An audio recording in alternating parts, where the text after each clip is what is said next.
Welcome to the Lincoln City Council meeting of the 9th of April, 2018. Let us all rise for a pledge of allegiance, followed by a period of silent meditation. I pledge allegiance to the flag of the United States of America and to the republic for which it stands, one nation, under God, indivisible, with liberty and justice for all.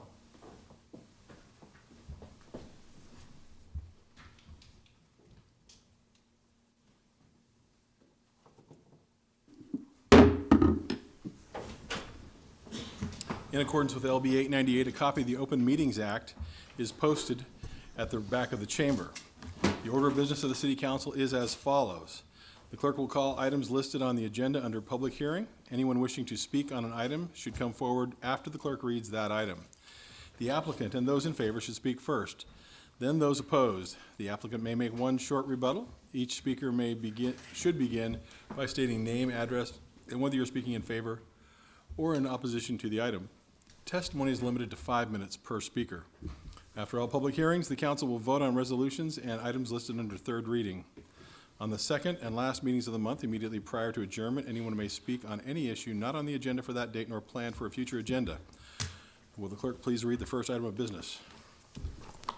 Yes, and we do request those giving testimony to please clearly state your name and address and to sign in on the sign-in sheet laying on the podium. Our first item of business is our public hearing consent agenda, which are items 1 and 2. Is there anyone who would like to speak on one of these items? Next item, please. All right, if not, we have some votes to take. We'll need a motion for item 1A to approve the request of Public Works. So moved. Second? Moved by Carl, seconded by Jane. Discussion? Please call the roll. Camp? Yes. Christensen? Yes. Eskridge? Yes. Gaylor Baird? Yes. Lamb? Yes. Raybold? Yes. Schob? Yes. Motion carried, 7-0. And then we'll need a motion on item 1B. So moved. Second? Moved by Carl, seconded by Jane. Discussion?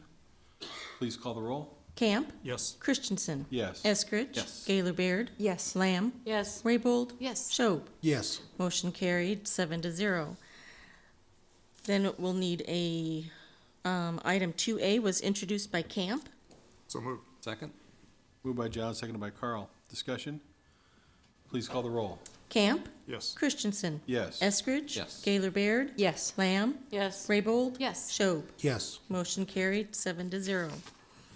Next then are our public hearing liquor resolutions. Those giving testimony are asked to come forward, raise their right hand for the clerk to administer the oath. After the oath, witnesses shall state their names and addresses. I'll call item 3A, manager application of Evan Barrett for Gear Hospitality LLC, doing business as Alchemy for a Class C liquor license at 801 P Street, Suite 150. This is just a manager application, not for a Class C liquor license. Okay. Hi, would you raise your right hand? Do you solemnly swear or affirm the testimony you're about to give is the truth as you really believe it to be? I do. Thank you. State your name and address. My name is Evan Barrett, 1631 J Street, in Lincoln, Nebraska, 68508. Well, tell us about your application. Well, we just did a little bit of management change in the business. I'm taking over the management position. We're going to run things as they currently are in the Haymarket. There shouldn't be any changes as far as business goes other than that. So, Okay. Questions? Thank you, sir. thank you. Okay, would anyone else like to speak on this item? Next item, please. All right, I'll call items 3B and 3C together. They're the application of McKinney's Pub LLC, doing business as McKinney's Irish Pub for a Class C liquor license with Class K and Class G endorsements at 151 North 8th Street, Suite 40, and the related manager application of Joel Shawsow.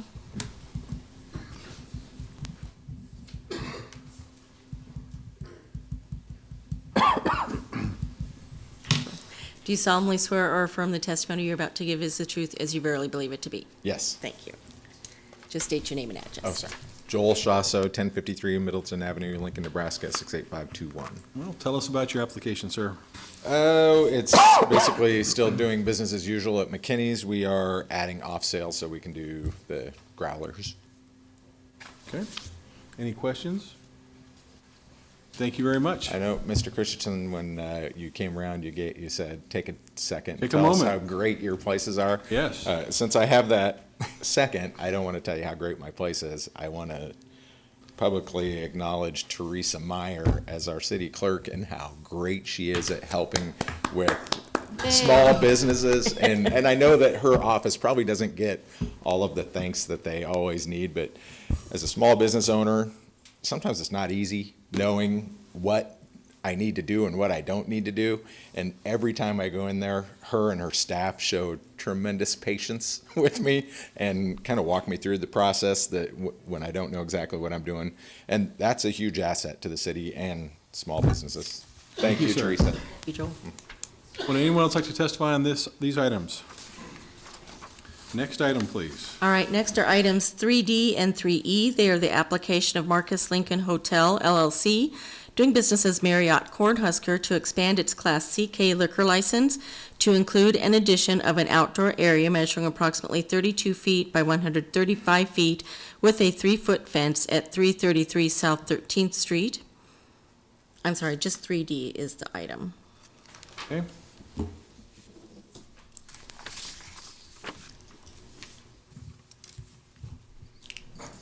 You can fill that out when you're done speaking Okay, with us. sorry. okay? Would you raise your Okay. right hand? Do you solemnly swear or affirm the truth, the testimony you're about to give is the truth as you verily believe it to be? Yes. Thank you. Just state your name and address. Aaron King, 4021 North 15th Street, Lincoln, Nebraska. So we are looking to just simply add an outdoor area in front of the Cornhusker Office Plaza. So it would be just north of our entrance to Cornhusker. And it'll be a 3-foot fence in accordance with the regulations, 8-foot opening, and then gated entrances below the steps in accordance with the fire marshal regulations. The space would be used not on a permanent basis, more on a special event basis for cocktail receptions, for weddings, events such as that. Okay, other questions? Thank you, sir.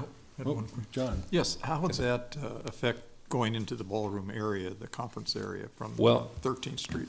you just put that on the overhead and it'll come, I don't know if this, we'll bring it up. It'll come up. okay, There you go. am I upside down? So, right here, this would be 13th Street along this side. This is an 8-foot opening with no fencing, or with no gating, for fire exit. So there's 2 doors here, and then there's 3 doors right here. These are 4 gates in front of those steps. The gates here, and then also down here, are removable. So just these small stanchions that are in front of the railings will be there on a permanent basis.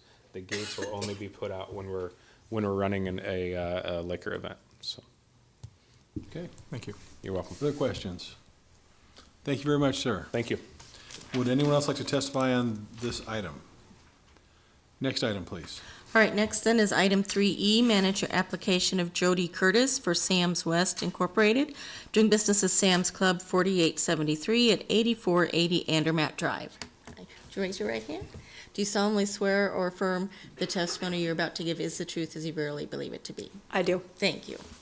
Just state your name and address. My name is Jody Curtis. Address is 721 Sunset Boulevard, Palmyra, Nebraska, 68418.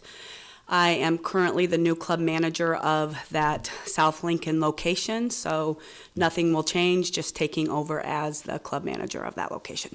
Okay, other questions for Ms. Curtis? Thank you very much for being here. Thank you. Would anyone else like to testify on this item? Very well, I'm open to a motion. I can't do 3A. You can't do, just don't do that one. I would move approval of items 3A, B, C, D, and E. Can we separate A out, please, so John can vote? Can do that. Okay, so A will be called separately. Do I have a second? Second? Okay. Discussion. Please call the roll. Christensen, This is on A, please. 3A. Yes. Eskridge? Yes. Gaylor Baird? Yes. Lamb? Yes. Raybold? Yes. Schob? Yes. Motion carried 6-0. Okay. And then items B, C, D, and E. Correct. Second. Moved by Carl, seconded by Jane. Please call the roll. Camp? Yes. Christensen. Yes. Eskridge. Yes. Gaylor Baird. Yes. Lamb. Yes. Raybold. Yes. Schob. Yes. Motion carried, 7-0. Next then are public hearing resolutions. Item 4A, waiver 18001, application of GNS Corporation doing business as Discount City to reduce the amount of parking required associated with a change in use from a bank to the sale of alcohol for consumption on the premises pursuant to 27.67.030 subsection F of the Lincoln Municipal Code on property generally located at 5560 South 48th Street.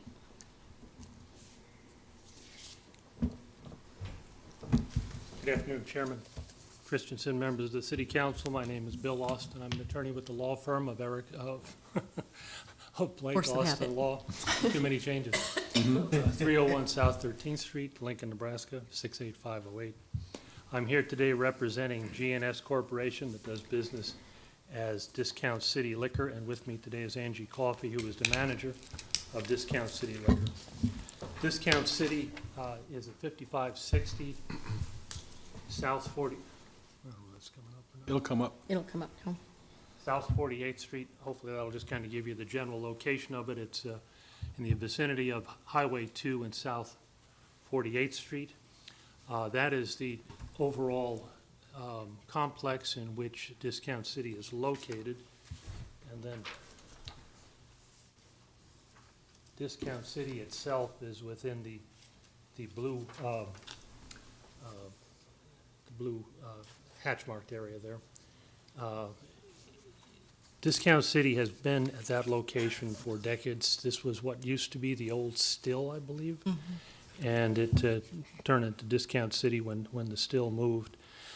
About a year ago, Discount City had the opportunity to expand to the south. There was a drive-in bank at that location that moved, and so they decided to move into that area. And in the course of moving, they decided that they wanted to put in a tasting area to allow people to have samples of craft beers and wines. At the time that they initially thought about this, they went to the Liquor Commission. They said, well, since you want to charge for the sample, they wanted to charge $4 for a 4-ounce sample of a beer or wine. They said, well, you can't do that under a tasting provision, under a tasting exclusion. What you have to do is get an on-sale liquor license. So they proceeded to get the liquor license. It went through the City Council and to the Liquor Commission. It was issued. Then when they came in to make the improvements to the building that they needed to make in order to expand, Building and Safety picked it up and said, well, wait a minute. Even though you had been here for years as an off-sale license, which allowed you to be a non-conforming use under the special permit provisions, now you're moving to an on-sale license, and so you need to get a special permit under 2763-680. Well, they attempted to get the special permit and found that they needed to meet the parking requirement for on-sale liquor license, which is one space for every 100 square feet. They have about 5,800 square feet altogether. That would have been 58 parking spaces. They only have 6 for the off-sale. The tasting area that they're proposing is about 200 square feet, and it is just going to be a tasting area. It's by no means is it intended to operate as an on-sale operation. There's going to be no food service, no entertainment, no karaoke, no dancing, no happy hour. This is truly just an effort to allow the off-sale patron to sample the wares before they make a purchase of one of these craft beers and things. It would allow perhaps maybe 7 or 8 people at a time to be around their little bar and try the drink. So there's no intention to operate anything more than an off-sale premise here, providing tasting for its prospective customers.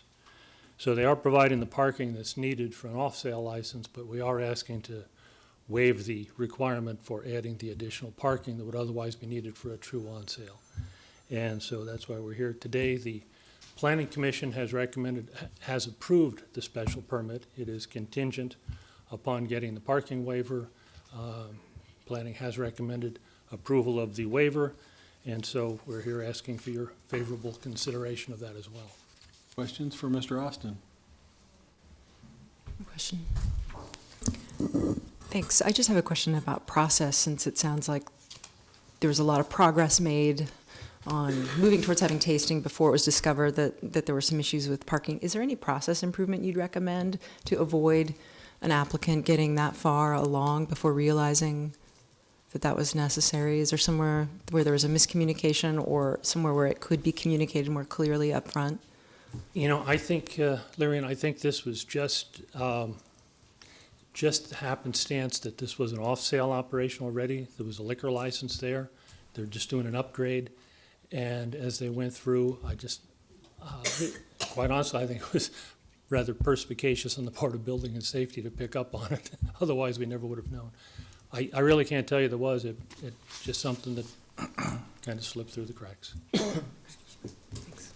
Okay, Carl? Yeah, maybe just in terms of little public record here, just making sure that that's understood that this waiver only applies to tasting room type operation. You know, it's not a bar, or restaurant, or any other uses like that. It's for this solely. Okay. Yeah, we've read the terms of the special permit, and Angie and Discount City are fully willing to comply with that. Thank you. Staff question. Okay, thank you very much. We have a staff question. Could planning come up? Is Brian Will here too, or just, no? Okay. Just David. Thank you. Sorry, just the director.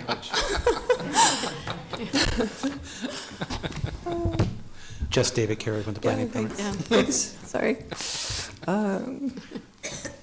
So is there anything we need to be aware of as a council in terms of approving a waiver that applies to an on-sale liquor permit, in terms of being consistent going forward and setting precedent? And, you know, this is tasting but restricted. Can you help us understand what we're deciding and what the implications are?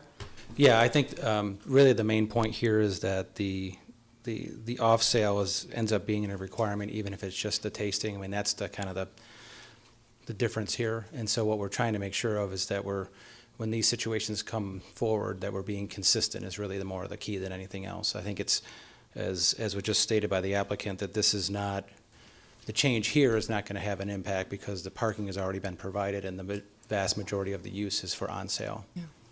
It makes perfect sense to me. I feel supportive of this, but I have heard staff raise concerns in the past about enforcement. And so to the extent that this could lead to additional requests for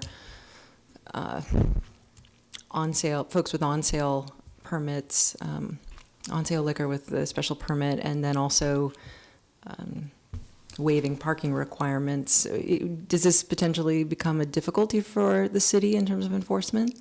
I don't think it's a difficulty in the sense of the raw enforcement of it, because really the majority of what these situations will bring forward is, for example, we have many grocery stores that already have on sale and do tasting on their premise.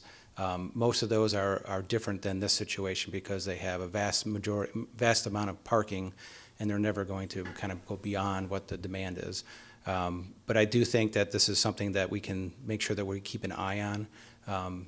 As was just stated, you know, the reality is we barely just caught this one, and we're dealing with it the appropriate way because it was caught. But I think this kind of we'll make sure that we're watching for these as they come forward. I think that's probably the key. Okay, thank you. Okay, would anyone else like to speak on this item? Next item, please.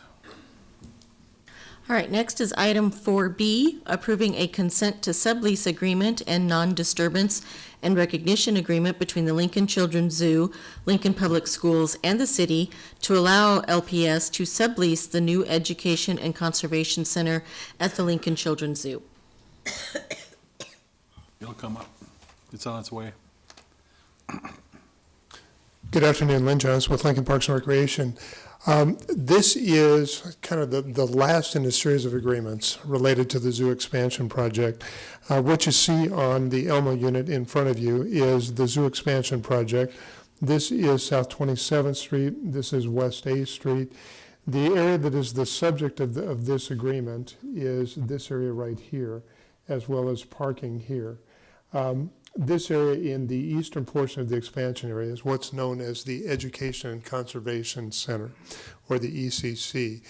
From the very beginning, the intent, as the zoo expansion project was being developed, the intent was that there be a partnership or continuing partnership between Lincoln Public Schools and the Lincoln Children's Zoo, and that building would be a shared building, shared ownership, shared management, and that a portion of the building would be used for the Science Focus High School program or the Zoo School program, and that the zoo also would use it for educational activities and community activities as well.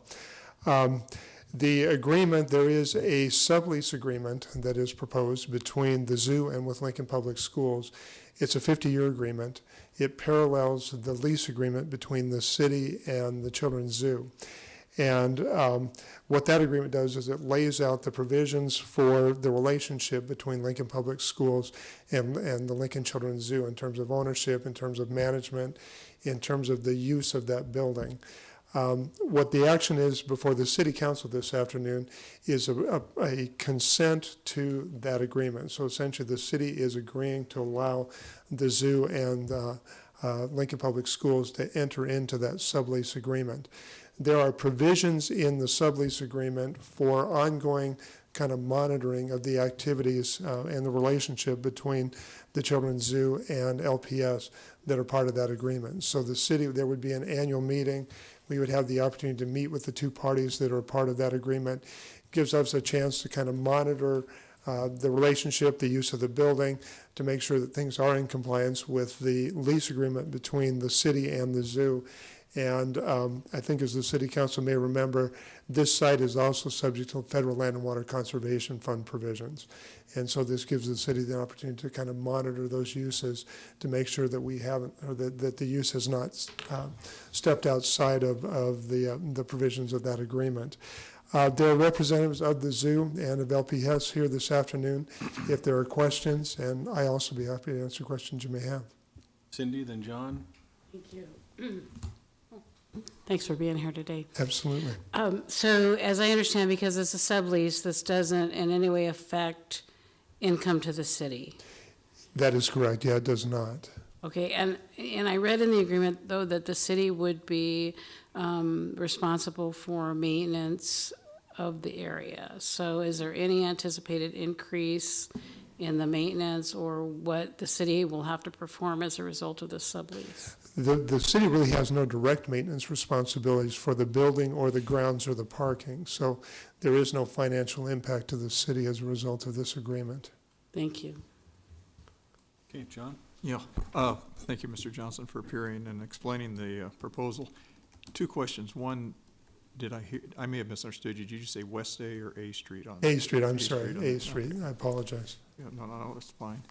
Secondly, with a little bit of humor here, would this be more appropriate for a JPA to be established? The city really is not a party to the agreement. The party is really between the zoo and LPS, and so I guess in that manner, a JPA would not work because it has to be two public agencies involved in a JPA, so. Want to make sure we explore all democratic channels, so. Gee, thanks, John. Would anyone else like to speak on this item?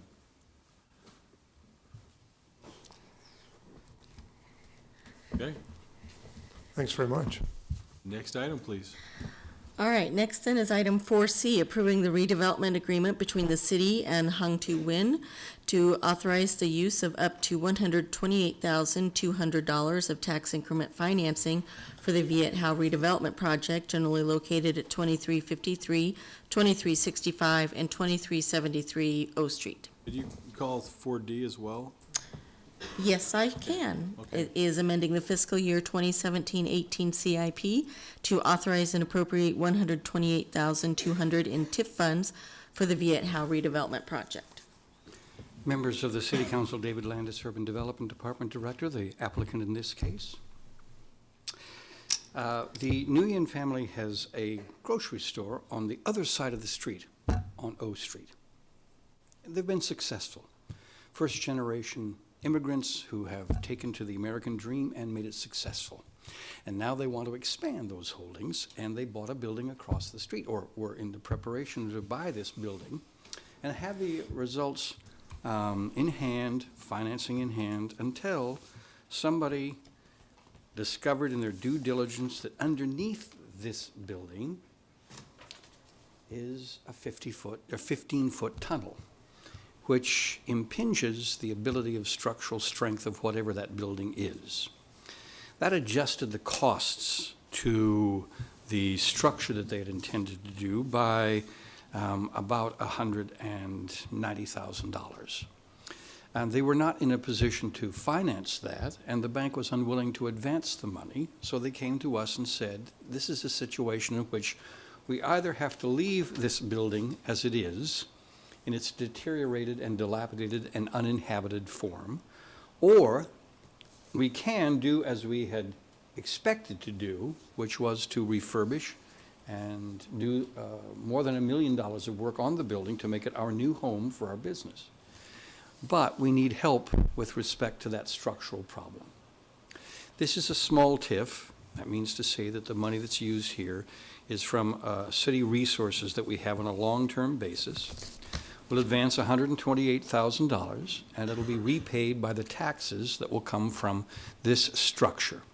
In the event the taxes are insufficient to return the $128,000, the redevelopment agreement says the developer will be responsible for any gap, so there is no risk to the city, as far as we're concerned, under the redevelopment agreement, that we won't get back over time the money that will allow us to move from this reality, which we've been driving down O Street and watching for the last 10 years, to this reality. We find that very much consistent with the Community Redevelopment Act. We find it consistent with the comprehensive plan for the city and the downtown master plan. It also includes the approval of the Planning Commission and the Urban Design Commission with respect to the work that's being done, and all of the TIF that is generated will be spent for the purpose of site preparation. That's the only use towards which the money will be applied. That family's here and a representative as well. They're available for your questions should you do so, and of course, I'm available as well. Do you have questions? Cindy? Thank you. So the TIF, how long is the period of the TIF proposed? 15 years, unless we get more money, unless the valuation is such that we can recover that money in less than 15 years, in which case it would come to an end as soon as the debt is paid.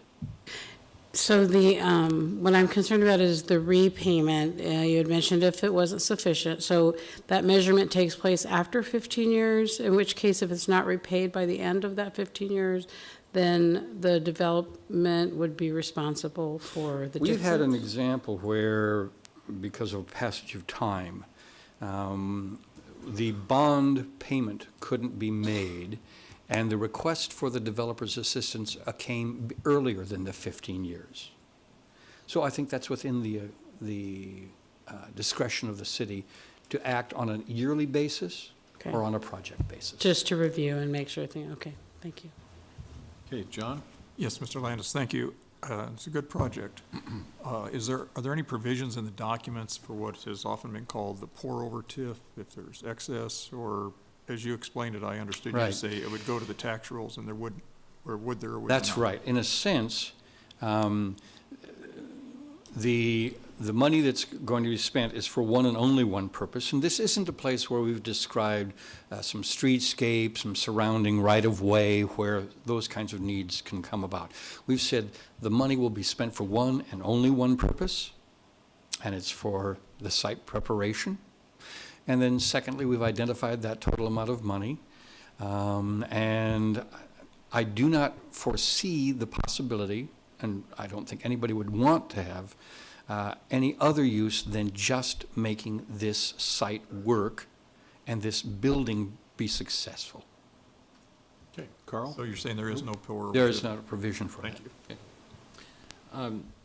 David, I'm curious about the tunnels. There's water in them. So There's some muck at the bottom.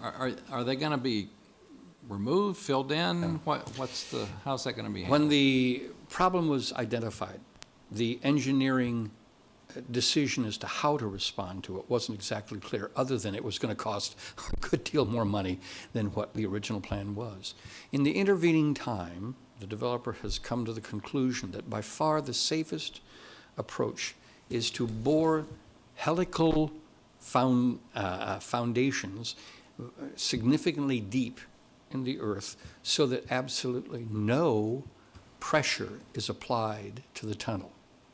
So if the tunnel were to collapse tomorrow, it wouldn't affect the strength of the building because it would have a foundation. And that special foundation is there to overcome the problems of the site. So that's the approach that will be taken. Okay, thank you. Okay, other questions? Thank you very much. Thank you. Would anyone else like to testify on this item? A little short, vertically challenged here. Hi, my name is Lei Wen. I'm the sister of the owner. I live on 1409 Southwest 16, on Lincoln, Nebraska 68522.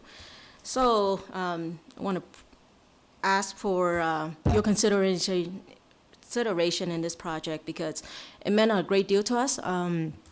Like David said, we're first-generation immigrant. We came here 25 years ago. Call ourselves a long-time Lincolnites. I pretty much grew up here, and I've seen how Lincoln have grown from 1990s until today, and it's been quite amazing to see how many people that came and how diverse Lincoln has become. And I could tell you that every day my brother and sister-in-law go to work, and they've always been asked, like, what else can you give us? I mean, are there more product? I mean, I've seen so many people walk into those doors and not having what they wanted because it's not big enough for them to sell what they need to sell.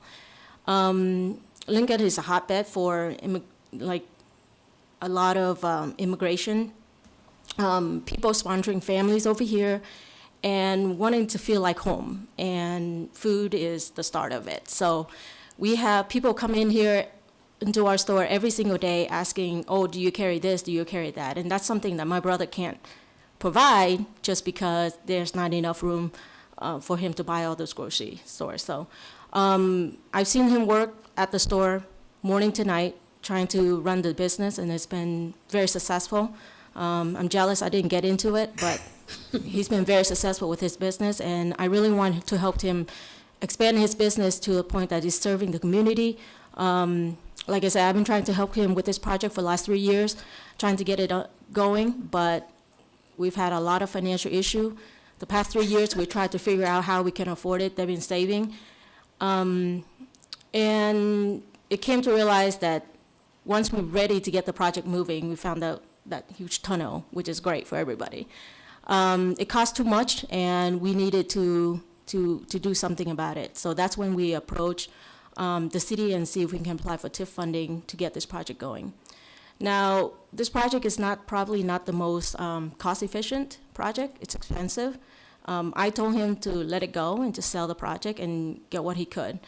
But he was adamant about staying on O Street and expanding that project. And I can't argue with my big brother, so I'm going to help him regardless of what he says. So it's true. I mean, it's a very expensive project, but the fact that he wants to redevelop that area, there's a big risk in terms of us moving to a location like, Old Cheney or something like that. I mean, there's plenty of land. We probably could build a whole new Trader Joe's with that cost. But he doesn't want to do that because he felt that we're close enough to, the 27th Street community, close enough to the university that a lot of his, customer actually walk to the store. And a change like that would mean that his business would not get the same customer base that he would get.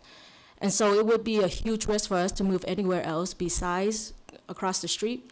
Like I said, this is a project that it's his dream to have something like this. And I think it speaks for his hard work and effort to grow a business that, didn't make money to a business that's now people want to see it happening and making it big. So once again, I appreciate you guys listening. And, if you have any question, I'm here. So thank you.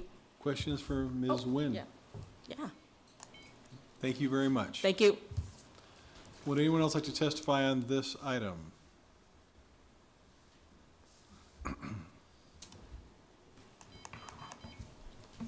My name is John Highland. I live at 3300 Cajun Drive and here in Lincoln, 68506. I'm actually representing Hampton Construction as well as myself.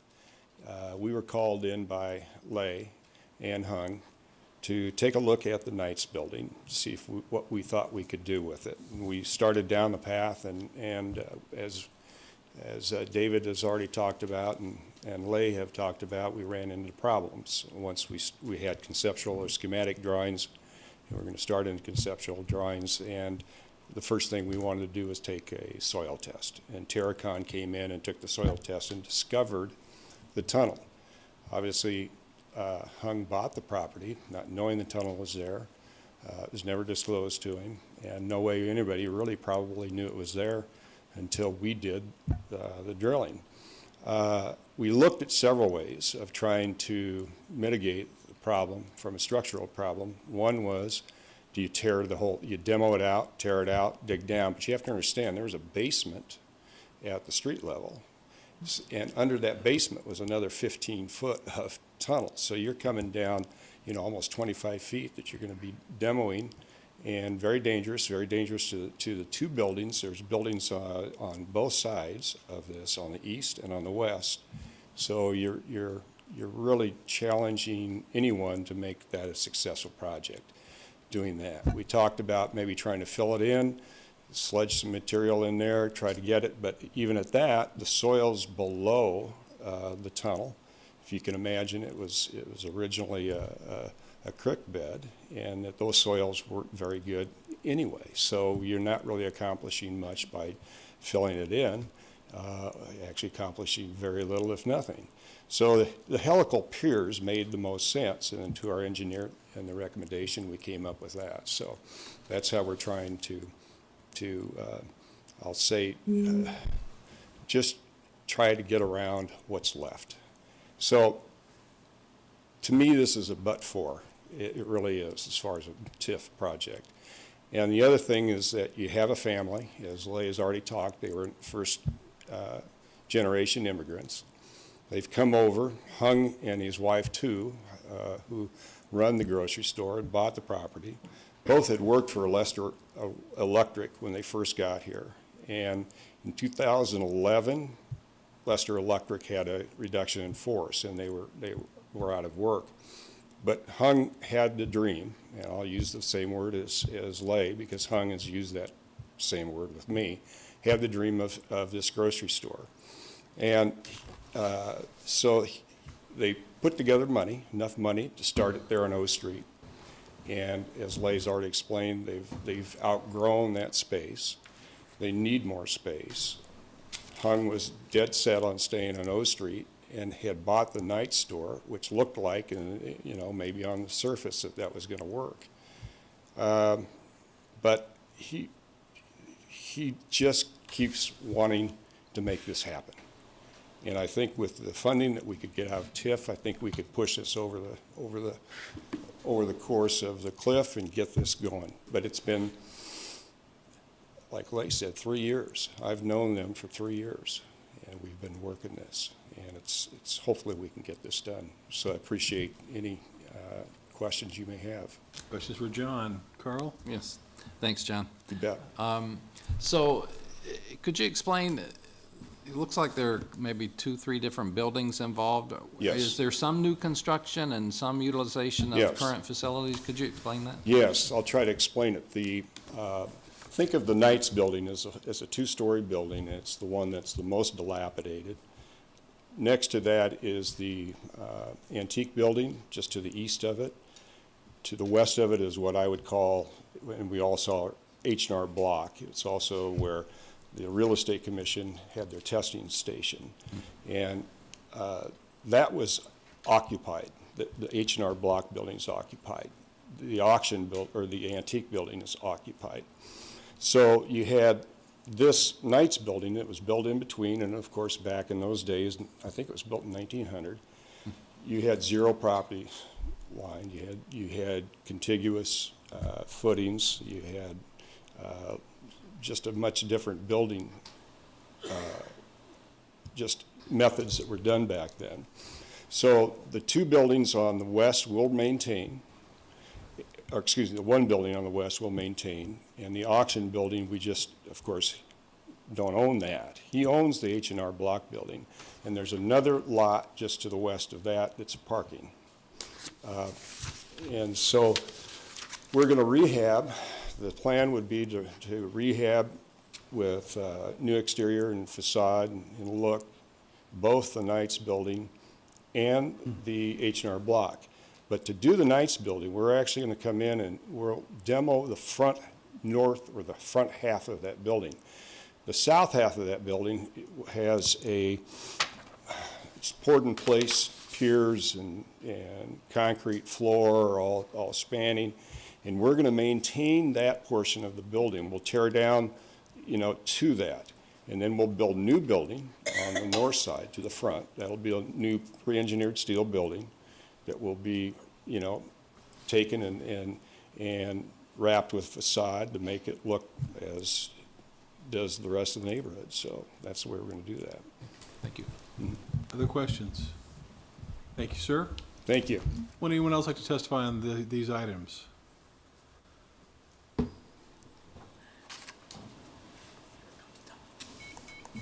Richard Esquivel, 733 West Cumming Street. To me, this is what a TIF project should be for a small business person. However, I don't believe it qualifies for the TIF process because, like the man just said, it's been a project for 3 years. That's the first thing. So they determined the building was not feasible because of the underground tunnel. Well, why was that underground tunnel not filled in? Because the city stopped at the property line when they filled in the tunnel going underneath O Street. So back in the day, the city said this was private property. Third thing is that this TIF money is strictly going to be used to support that building. There isn't any public benefit to the seller or to the buyer for helping them sell a building and modify a building. Next thing, I think Cindy asked about paying off this TIF money and if it's paid off earlier. John has been here and I have been here. I can bring to you the South 9th Street project where TIF was paid earlier, and then they used additional funds for redeveloping that area that was not connected to the TIF project. This is I don't know what the total cost of the project is, but my understanding is that this is strictly going for support. They're not going to drain or fill in this sewer, and that should be a seller and a buyer problem, not the city's. To the west of that, I don't think you call the building to the west there dilapidated or blighted, because that just had a ton of money put into it. And like I said, does it follow the procedure? I firmly believe this is how TIF should be used for small businesses. However, did it follow the correct procedure? Questions? Thank you, sir. Would anyone else like to speak on this item? Okay, next item, please. All right, next are our public hearing ordinances, second reading, and related resolutions. I'll call items 5A through C together. They are authorizing the issuance of tax allocation bonds for the Lincoln Sports Facility project, approving the redevelopment agreement between the city and Lincoln Sports Facility LLC to authorize the use of up to $1,295,000 of tax increment financing for the Lincoln Sports Facility redevelopment project, generally located at West O Street and Southwest 14th Plaza, and amending the fiscal year 17-18 CIP to authorize and appropriate $1,295,000 in TIF funds for the project. Members of the City Council, David Landis, Urban Development Department Director, the applicant in this case. a project that you've heard about before. We've been here with the plan amendment from the Planning Commission and now in its final form. This is a sports facility, privately funded but with city assistance. It's in an area that's been authorized for the use of TIF, and the developer has asked for that assistance, and we've reviewed the purpose of the project and its impact in Lincoln, and believe it's consistent with the comprehensive plan, and it is good public policy to assist creating additional recreation facilities in the city without burdening our parks recreation area or burdening our public general fund budget. We're talking about 12 volleyball courts or 8 basketball courts simultaneously used, with the possibility of spectator seating, depending on the outcome. The total project is more than $10 million, and the TIF that's authorized is for 2 phases, although it's in the same agreement. One phase is in the project area, the large sports facility, and then some commercial buildings closer to O Street, which is up here or to the north. The building here is 78,000 square feet, and these are 19 to 21,000 square feet of commercial space. The TIF totals $870,000 for phase 1 and $430,000 for phase 2. Those are separate, and so as money is used for one phase, it does not cross over and bleed into the other phases, the other phase rather. They are separate. There are some motions to amend over the course of time. The TIF amount is corrected from $1,295,000 in total to $1,300,000, but we also delete references to $1,400,000 by taking out some language about the use of a $100,000 bond at the end. So, to be clear, there is a phase 1 part of phase 2. They total $1,300,000. The health department has had their agreements with respect to signing off on the project with an HVAC shutoff, an emergency response plan, an evacuation plan, and a housing plan. The developer has been to the Urban Design Committee, but there were some things that the Urban Design Committee, while in general support of the project and its overall goal, did make some suggestions, and they'd like the developer to come back in May to show and report on some of those ideas. And that's to be done, but it's also important that construction begin as soon as possible, because the goal here is to have the large sports facility available in either late fall or early winter of this year. And that's important to the success of those partners who want to move the basketball and volleyball operations in and their offerings to kids. So we have a bit of an overlap here, and it's solved in this way. The developer's been told things like, couldn't the signage be over the portico, not to the side? Couldn't this overhang be larger than what it is for the proportion of the building? Is it possible that the windows, without significant cost, could be altered to show a greater connectivity and thoughtfulness with respect to the facade? And also, could we see the ultimate landscape plan? Because although you did show us that, we couldn't exactly see as fully as we'd like to. Will you come back in May and update us on what you would like to see, and we'll give you a formal final result, because we're not ready to act at the moment. The developer agrees, the city agrees, but that is an organization that meets once a month, and it throws off the construction schedule. So what we've solved in this redevelopment agreement is to say, you go back to the Urban Design Committee, and the ultimate approval to go ahead with the project is, as is quite commonly the case in redevelopment agreements, ultimately a mayoral approval. Remember that the Urban Design Committee is not regulatory, they're advisory. And who do they advise? You certainly, us certainly, but also the mayor. That would allow both the Urban Design Committee's chance to take a further look and see those recommendations, as well as staying on task with respect to the project itself. I hear the beep going off. I'll stop. This time, there are a number of folks from the developer and the users of the building who'd like to address the council today, so you'll see it from multiple perspectives, and that will allow me to sit down, if you'll let me. Questions for Mr. Landis? Jane, then John?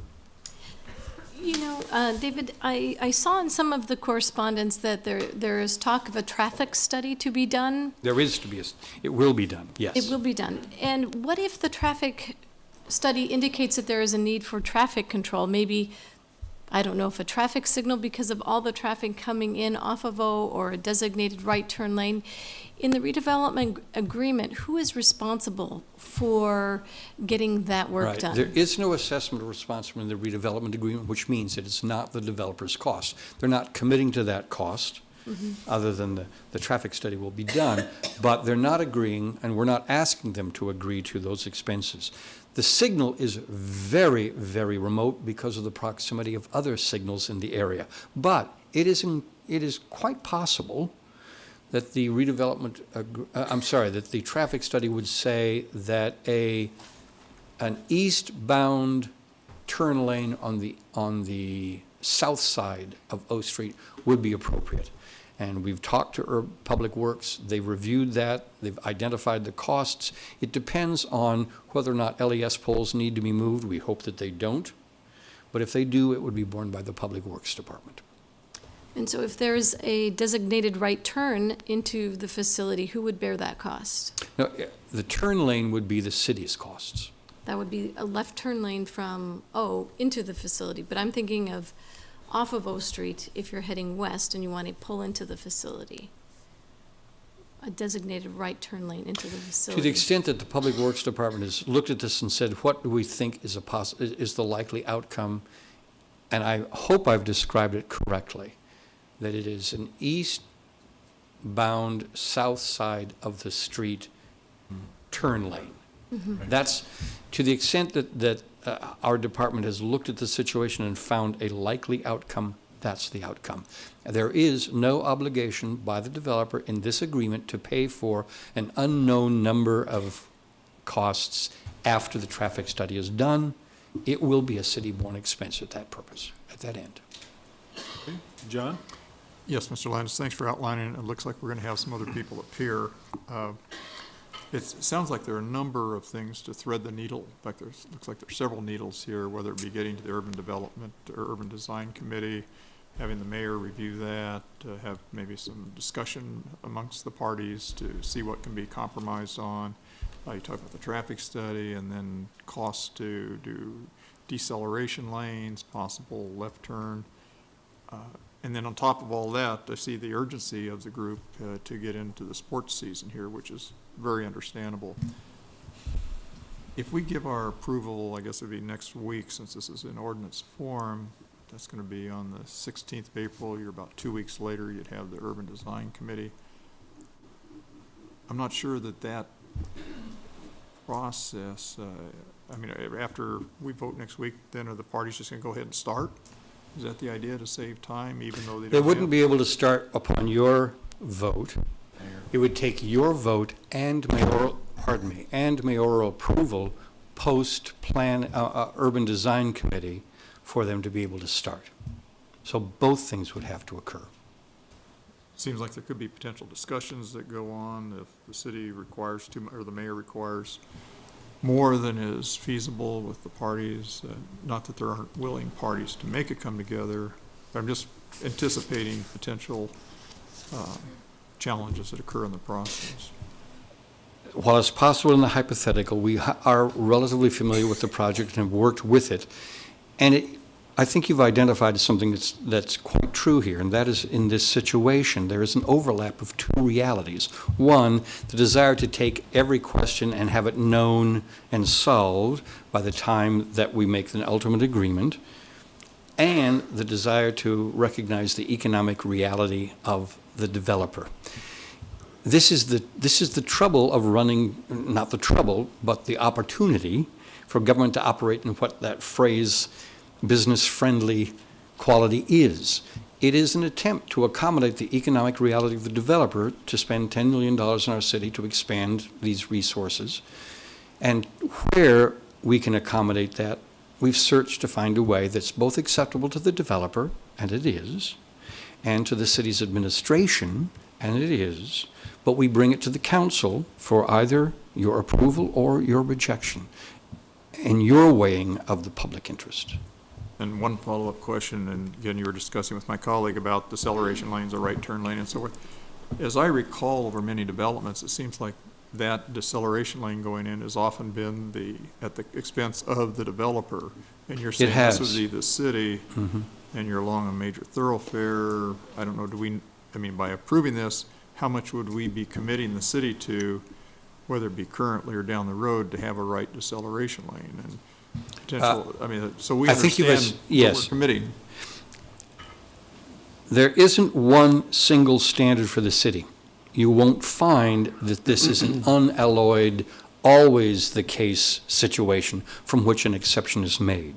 What I would agree, however, John, is that there's certainly a record of a number of times when developers have had that responsibility, and they don't in this situation.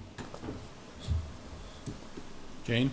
And I agree with John. It seems that from many of the presentations that have come before us that involve these type of improvements and traffic controls, that cost is borne by the developer in that project rather than the city. So I guess it isn't unknown at this time, but it is pretty standard and customary to include language in an agreement that would indicate that this would become the responsibility of the developer once those costs have been established and the traffic indicators or movements have been identified as very important for the success of that project. So I'm not sure why this one is being treated a little bit differently. And I know you say not one size fits all, but it seems like we have made this request of most, if not all, of the projects. I think that's a fair characterization.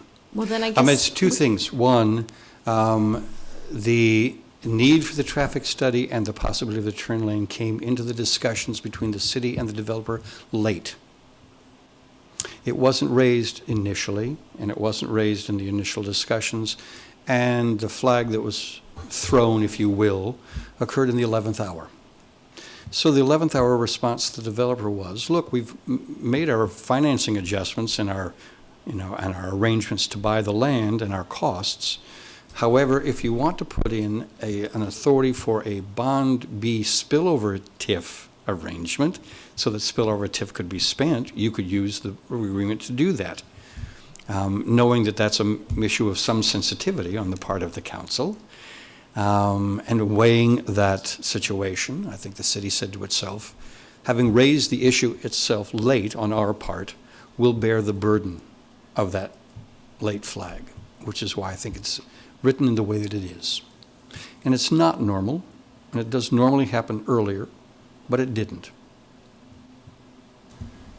Do you have an idea what the cost of a typical deceleration lane would be, or perhaps? About $100,000, unless it requires some very significant costs in other uses that exist in the land.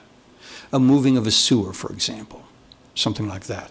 Moving a transformer for LES. Those would raise the cost to as high as $300,000. But the best guess is $100,000 for a turn lane. Can we propose some money held in escrow on the development to cover this cost? What you have before you is a document. If you've also been asked to amend the document. In the event we handed it over to you and you altered the document by amendment, I think that's within your authority. Sure. I'm speaking without portfolio as a legal representative when I do so, but this is a contract. It won't bind the parties who agreed to it up to the, well, I can't speak of what would happen. On the other hand, it will require 3 parties to agree if we're going to do a deal. The administration, the council, and the developer. And so, the ultimate outcome will have to be a confluence of all 3 perspectives. Other questions for Dave? Thank you very much, sir. Next testifier.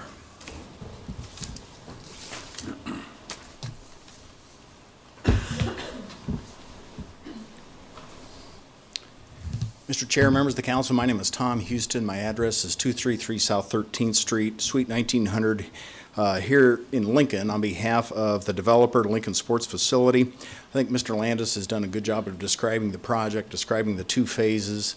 The total investment's approximately $13 million for both investments, or both phases. We anticipate that the sports facility would be a 2018 construction and that the retail building would be a 2019 construction. The tax increment financing in total is requested at $1.3 million, with $870,000 being devoted to the sports facility itself and the $430,000 towards the retail building. I wanted to reserve time for some other people because I want you to hear from the organizations that are involved with this facility and the demand for this kind of facility, but I also want to subject myself to your questions about the redevelopment agreement, the motions to amend, and in particular the traffic study. Section 212 of the redevelopment agreement obligates the redeveloper to provide a traffic study. This is a fairly unique facility, and speaking with the traffic engineers, there's not good trip count information for this kind of sports facility. Our traffic engineer has been talking to other traffic engineers around the country, and we're trying to gather some of that information to really determine the trip counts for this kind of facility, including there's several facilities in the city of Omaha that are somewhat similar, and so we're trying to gather that information so we can come up with an accurate estimate of the trip count. And keep in mind that most traffic studies do try to determine trip count during the AM and PM peak periods. This kind of facility is it's heavily used most likely in the evening hours after the PM rush. It's probably a 6 to 9 p.m. The principal use, but there are still other uses during the day, but the principal traffic is generated post-PM peak period from a traffic engineering perspective. So if you have any questions, I'd be more than happy to try to answer them. Other than that, I would like to have both Maggie Griffin from Volleyball Club of Nebraska and also Matt Cumrow from Supreme Court Basketball talk to you about their organizations and their need for this kind of facility in the city of Lincoln. Okay, other questions for Mr. Houston? John? Mr. Houston, thank you very much for coming and representing this group. Good project. Could you make some comments on the cost and who would bear it of a right turn lane? Because it seems like that's something that's very understandable in that part of Oak Street. Yeah, there's a multitude of factors, I think, involved with that. One of them was the timing at which the request was made. Keep in mind that on March 18th, this council approved a special permit for this facility as a part of the change of zone application. None of the land use comments during the change of zone or the special permit raised the possibility of a need for a traffic study. Our access management policy requires the developer to be notified if there's going to be a need for a traffic study, and there was not. It was raised late in the process after the Planning Commission had the hearing on the special permit. So trying to reach some compromise with the city, we said, well, let's deal with it in the redevelopment agreement, because we didn't want to start over. It would have cost us 2 months to go back. And so we moved forward from that point. And Section 212 obligates the developer to provide the traffic study, and that's why we're trying to get this real information. And I was told the estimate for such a cost of a turn lane is approximately in the $60,000 to $75,000 price range. That's what I've been told. I would suspect even Mr. Landis was low when he said 100,000, especially along O Street, and however many going back 100, 150 feet for stacking. Yeah, it depends on the length, without a doubt. It depends upon the length. And I think that the turn lane that we're estimating is really looking at the property itself that is subject to the special permit and not going beyond the boundaries of that. That's what we were trying to examine for the cost purposes. Okay. Thank you very much, sir. Thank you. Next testifier.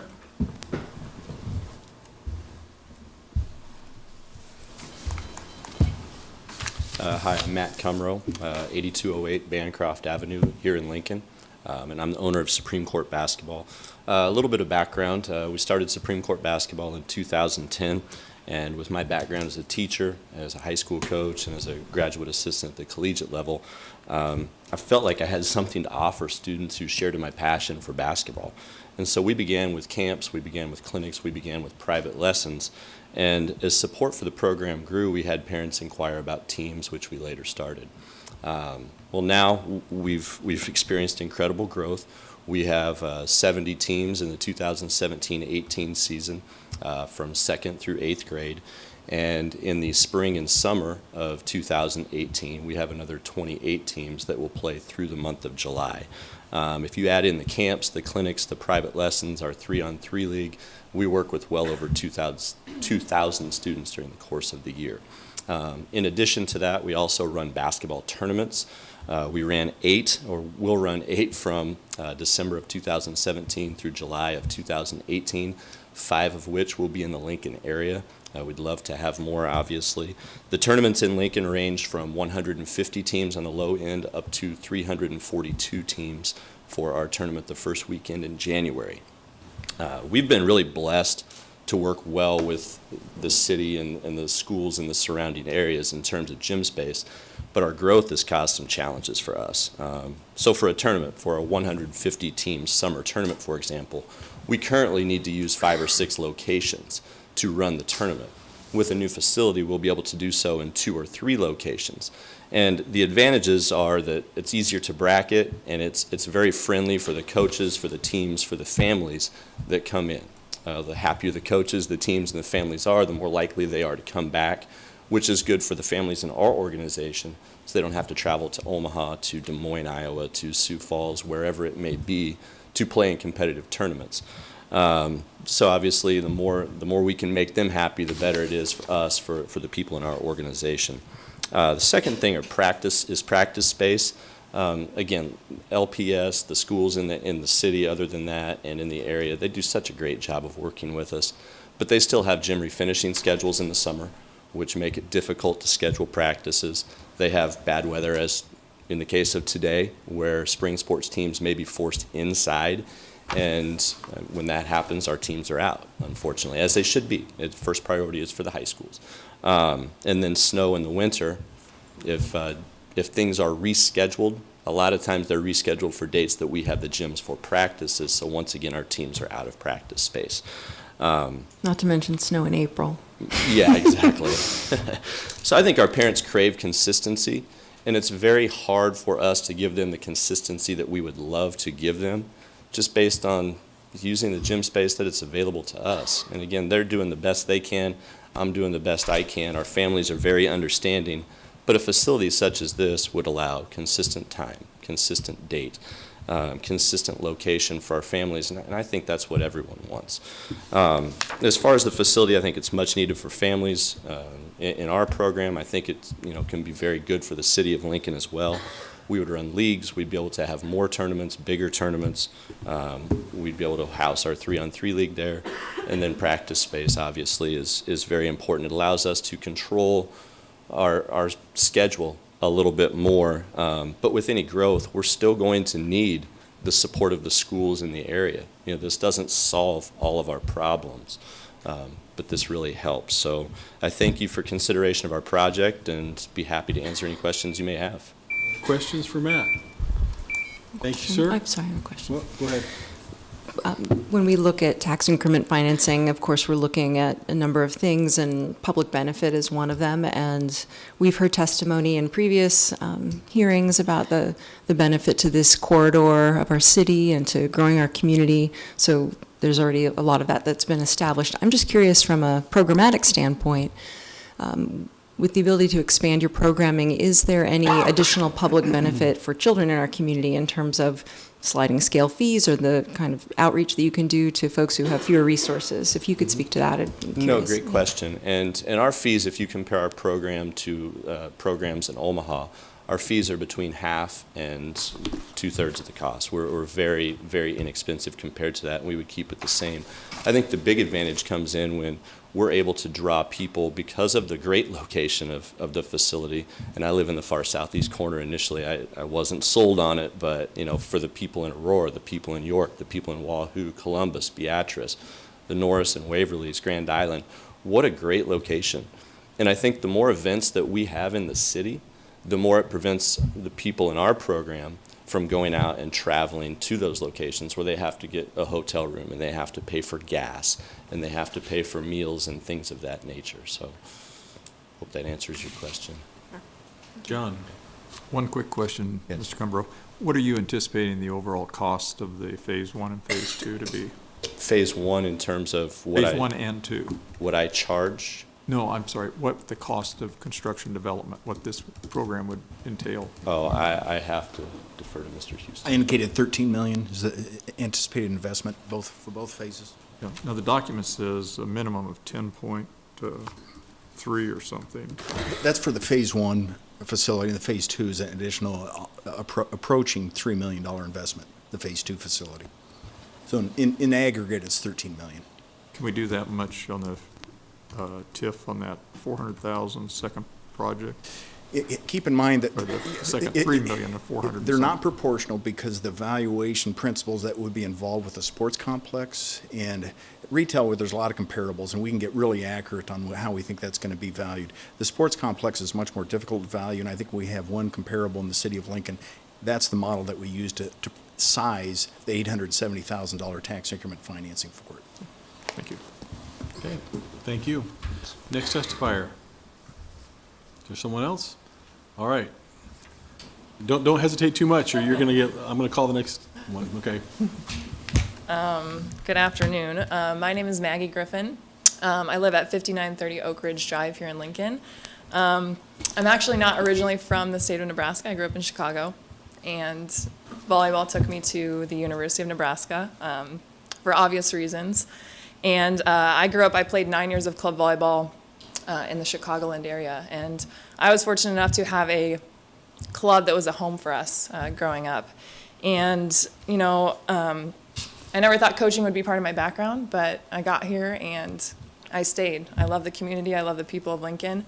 I started a volleyball club for fun, and it grew from 4 teams all the way to 40 in 6 short years. So we actually started at Lincoln Christian. We used to pull out the nets. We used to use sandbags to keep the nets in place. We had 36 kids. We pretty much opened the doors and said anybody that wants to join can join. And we went from that to, we now have 3 full-time employees. We have 40 teams in the spring. We have 16 teams in the fall. We have 700 summer campers. We have 400 youth academy kids. We have kids from 3 years old all the way up to 18 years old. So this is now my full-time job, and it's become a passion. So like I mentioned, we outgrew our space very quickly, and we've already outgrown our space again. And this club, it's about the kids. It's about creating opportunities for kids that dream of being a Husker, that dream of playing, you know, collegiately, that dream of making their varsity high school team. And our job as a staff is to create opportunities where they can have reach those dreams and reach those goals. And for us, being able to provide a home where they feel safe, they feel cared for, they feel like it's a community, that's really, really important for me as a club director. So, you know, we're in full support of this facility. I think it's going to create a lot of opportunities. It's going to create even more of a sense of family within our club. Like I mentioned, we have 3-year-olds all the way to 18-year-olds. So we have a wide range of kids, and some of them just like to play volleyball because it's fun, and again, some of them want to be Huskers. So it's kind of a cool mix of different opportunities, and we travel across the country. We travel to Sioux Falls, we travel to Kansas City, Des Moines, Orlando. We won our first national championship in 2016. We were a club that nobody had heard of, from Lincoln, Nebraska, where, you know, a lot of people don't know where that is on a map. But we have created this culture where kids, they dream big, and, you know, we have the University of Nebraska in our backyard. And to have a program with 5 national championships right around the corner, these kids deserve to have a facility where they can, you know, they can go every day and play and dream of being that one day. So that's my vision as a club director, and I think that this facility is going to help provide that opportunity. And, you know, as we travel across the country, we see a lot of these state-of-the-art facilities in cities similar to Lincoln, and we just don't have that here. And these kids deserve it, and I think it'll help. You know, we want teams to come here. We want teams to see what we've built, and we want teams to see our city and what we're all about.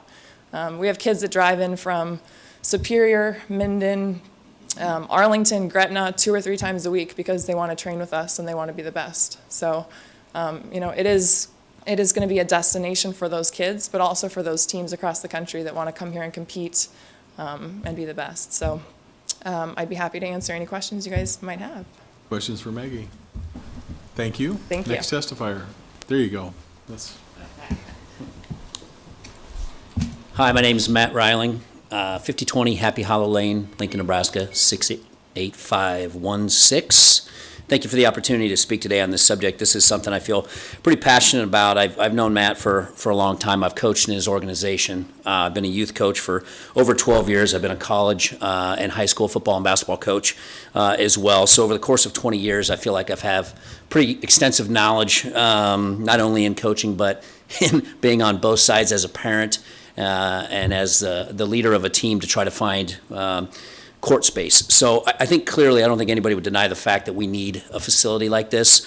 I can give you two different examples and two different perspectives. One, from the coaching side, I've been with Matt for the last 5 or 6 years, I think, in the Supreme organization, and the responsibility of organizations like this to provide a place for kids to play basketball sounds super easy, but when you are dealing with LPS and when you're dealing with other organizations that have priority on these court spaces, it's nearly impossible, and I would not want Matt's job in trying to figure out how to organize this for as many teams as he's had. The ability for him to be able to grow a program over the course of 8 years the way that he has done with the restrictedness we have on court space alone is in itself a miracle to me. And you think about what this organization is giving back. So kids are buying into it, families are buying into it, parents are buying into it, coaches are buying into it.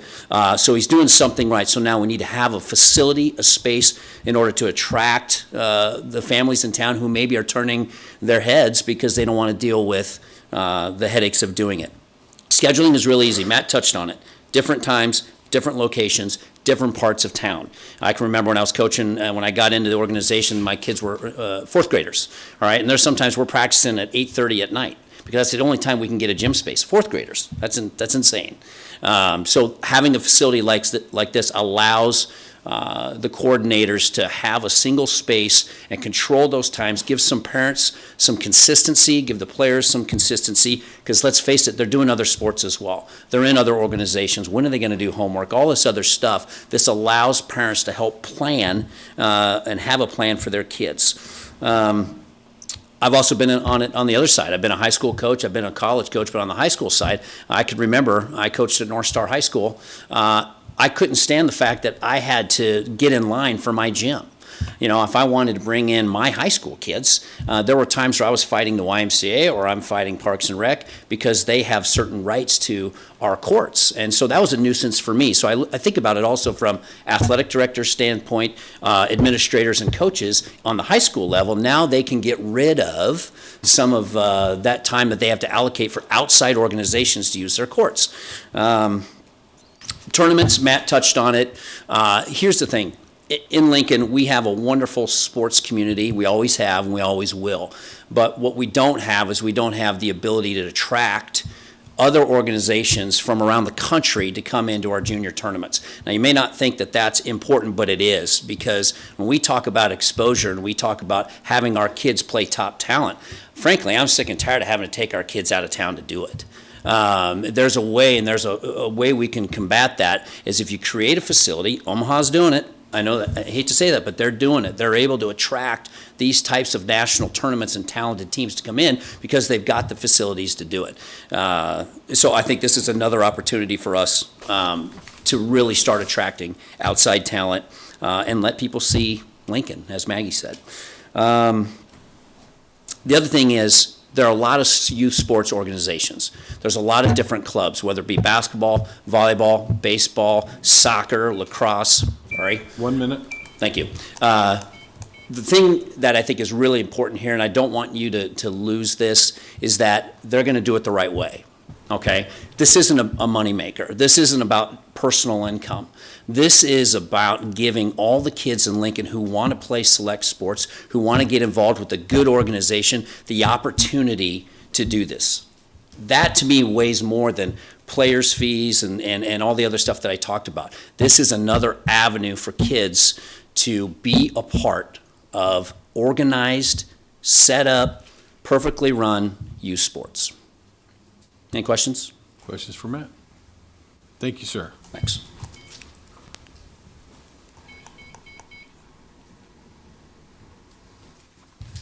Good afternoon. Chairman Christensen and members of the City Council. My name is Jeff Mall, I'm the Executive Director of the Lincoln Convention and Visitors Bureau in beautiful Lincoln, Nebraska. 1128 Lincoln Mall, Suite 100 Lincoln, again, 68508. I'm in here today to speak about my support for the youth sports facility and appreciate the opportunity to speak about facility impact as well as the impact of youth sports tourism in our community. As an organization tasked with recruiting events to Lincoln, we view youth sports as Lincoln's #1 market with the largest potential for growth based on interest nationwide in our community as a destination on the move. In years past, over 80% of our room night bookings came out of the youth sports market, with the majority coming from youth sports from ages 8 to 14. Nationwide, youth sports tourism represents a $15 billion industry with 55% growth since 2010. So it's a testament to what these individuals are doing with the youth sports market. Without a doubt, Lincoln needs additional indoor facilities that allow us to compete for youth volleyball and basketball, as well as cheer and dance, wrestling, collegiate table tennis, as well as USA-related events like taekwondo, badminton, judo, and fencing. And let's not forget about the growth of the Cornhusker State Games. Those individuals are always looking for more indoor space, especially as we have inclement weather. The proposed new indoor facility would do just that, give us the opportunity to host these events. The new development itself in Lincoln would provide an economic boost for businesses in the vicinity, yet remains close to downtown amenities, giving tournament attendees a big city experience. Tournament attendees look for great facility amenities, affordable communities, and well-run tournaments. This complex and its partners will no doubt provide that experience. As a parent, I'll take off my Convention and Visitors Bureau hat. I've had children in a couple of the organizations that are here today, and they do a great job. We as parents realize that there are deficiencies in our communities when it comes to the facilities. We do not have enough facility space for practices, and that's been mentioned, often resulting in different practice facilities spread across the city. I mean, there's weeks where we're in one part of the city and the next week in the other part of the city, and that's with my 13-year-old. And Matt mentioned too, oftentimes after 8:30 at night. And as a 4th, 5th, 6th, 7th grader, anything after 8:30, you have practice, you get home about 10 o'clock.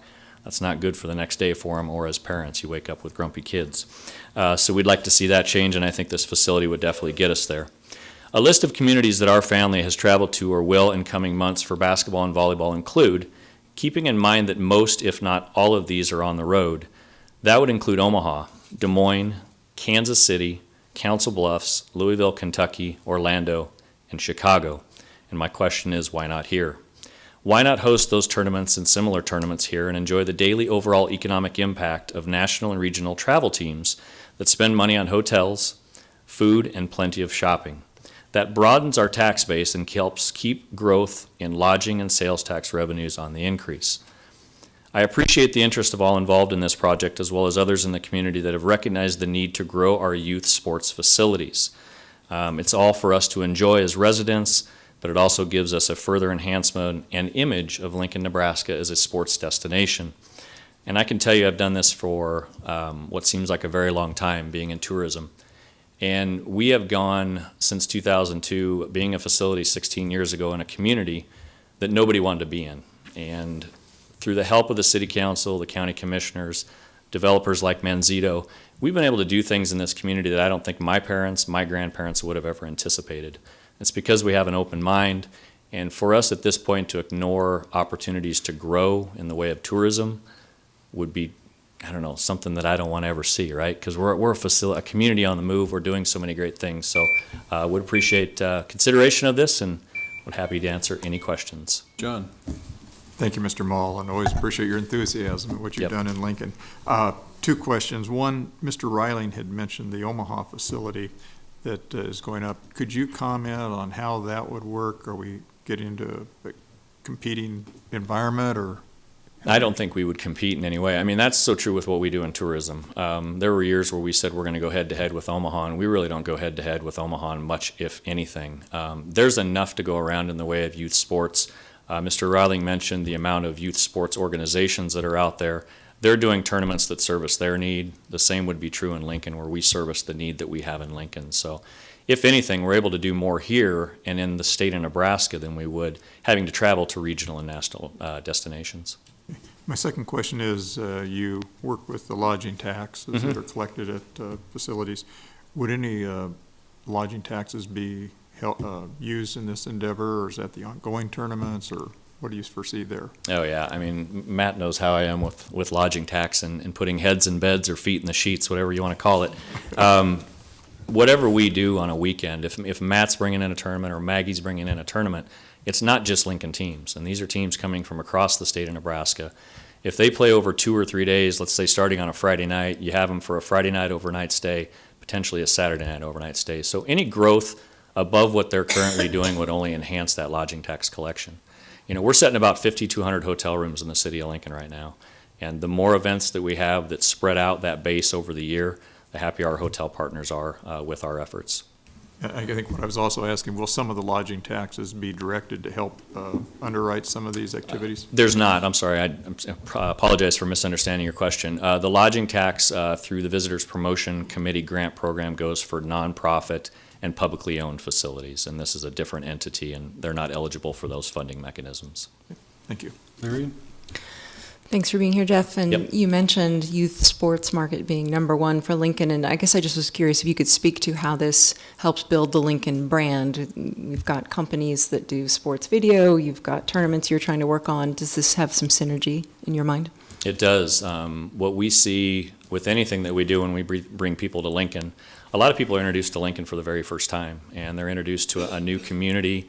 The University of Nebraska, I'd be silly if I didn't say they have a benefit from what we do in the community.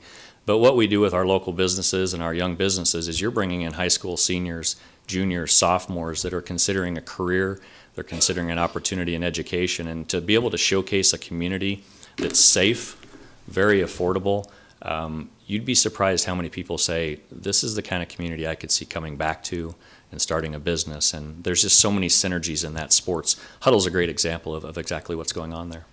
Thank you. You bet. Okay. Thank you very much, Jeff. All right, thank you.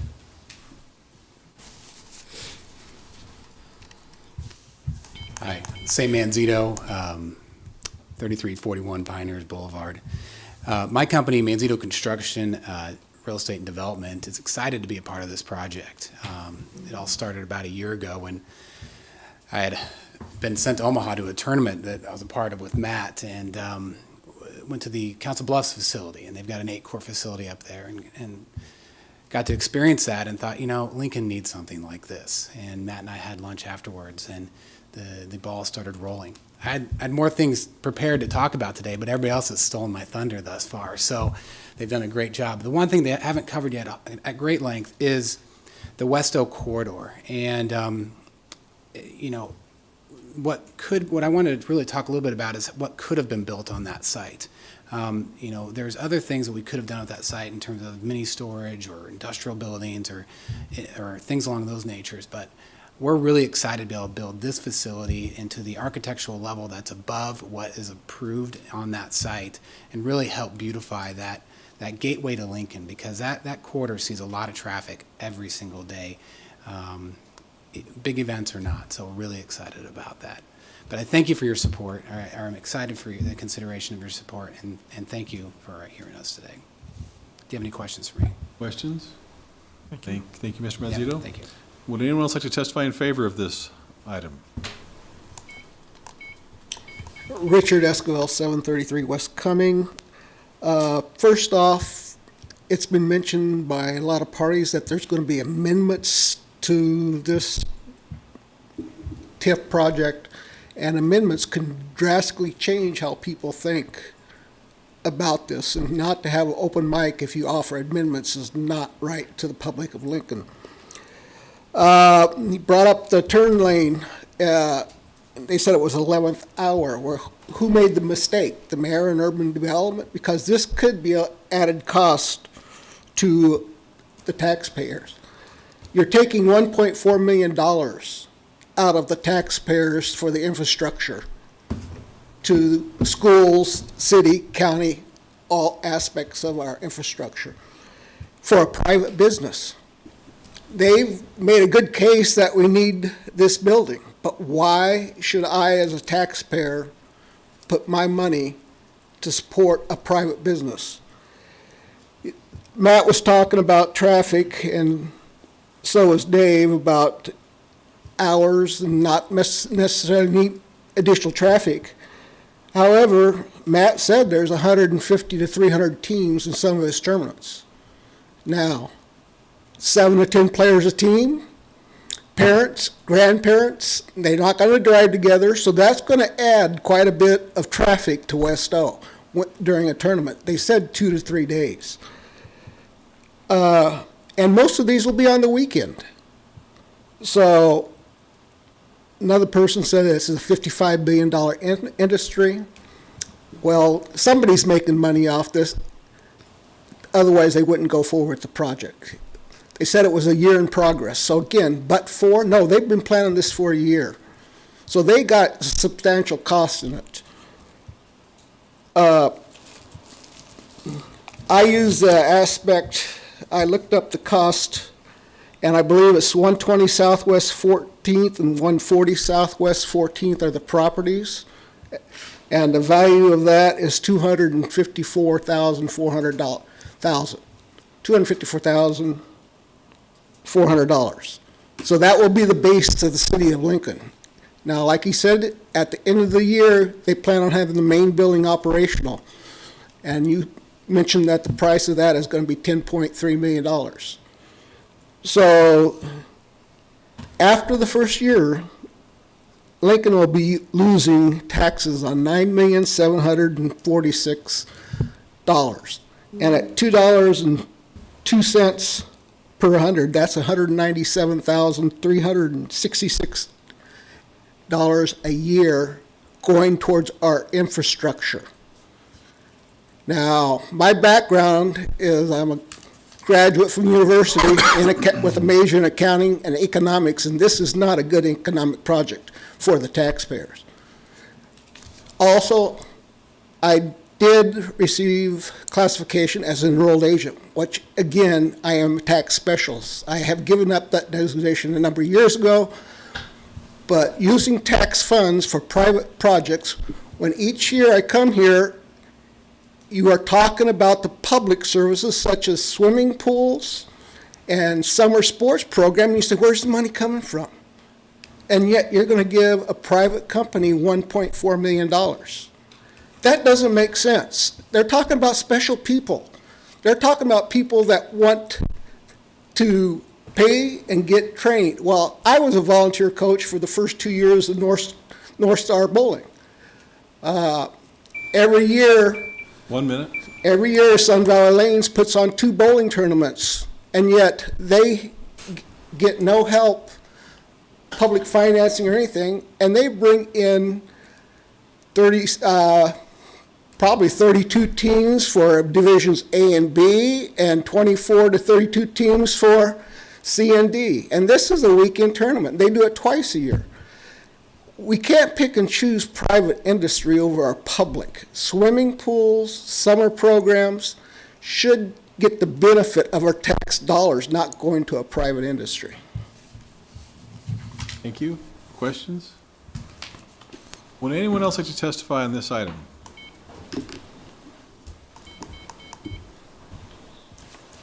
Good afternoon, members of the council. I'm Carl Chalin, president of Westgate Bank, 6003 Old Cheney Road here in Lincoln, 68516. Westgate is celebrating our 50th anniversary this year.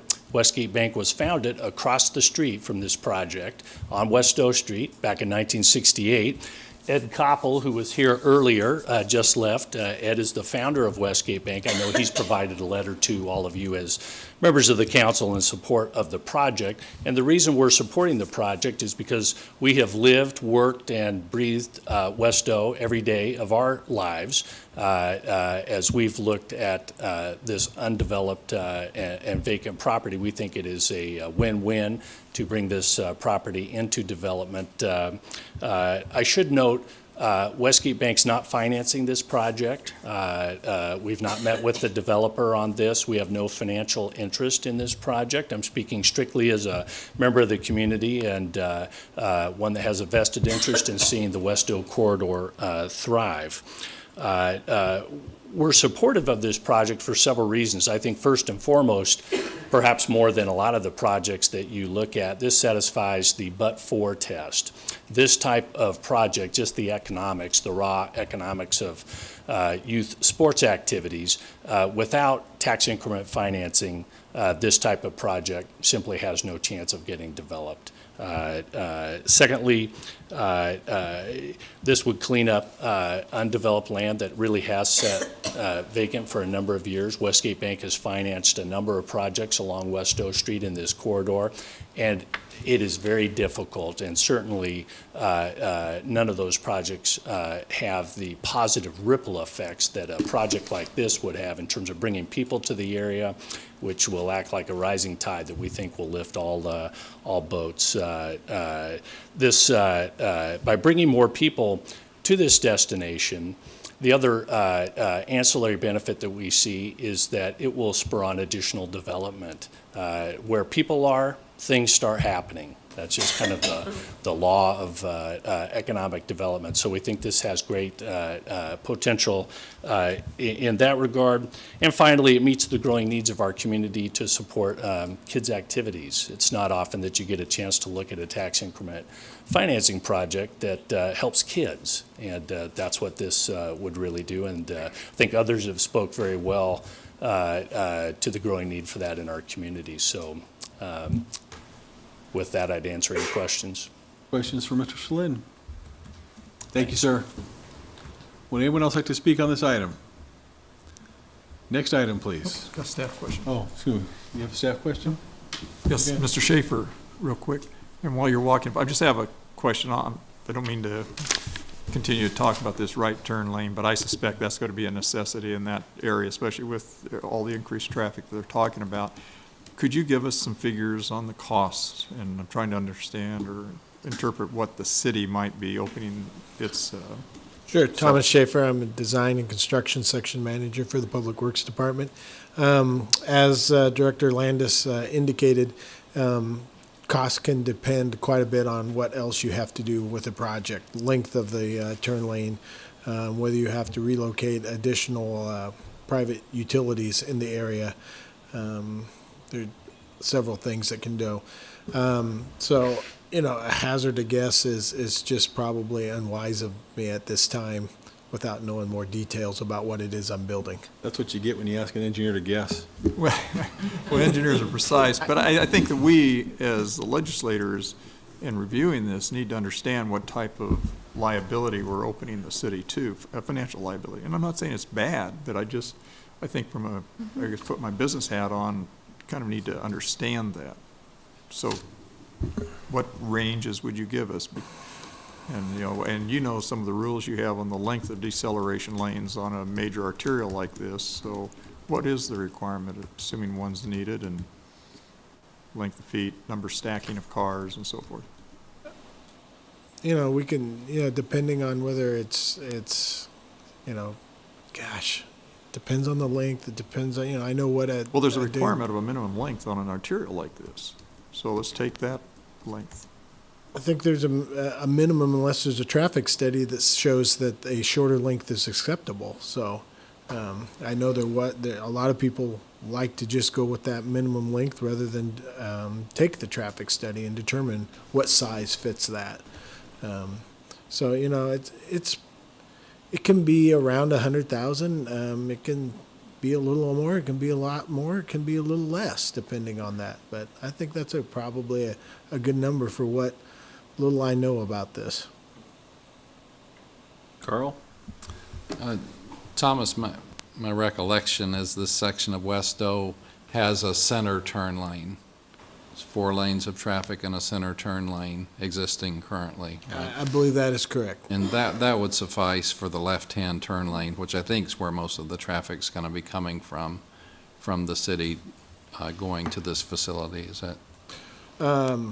I think people will come from all over, but and probably from both directions. But yes, the left turn lane is probably, or the left turn requirements are probably covered by that center turn lane there. Yeah, thank you.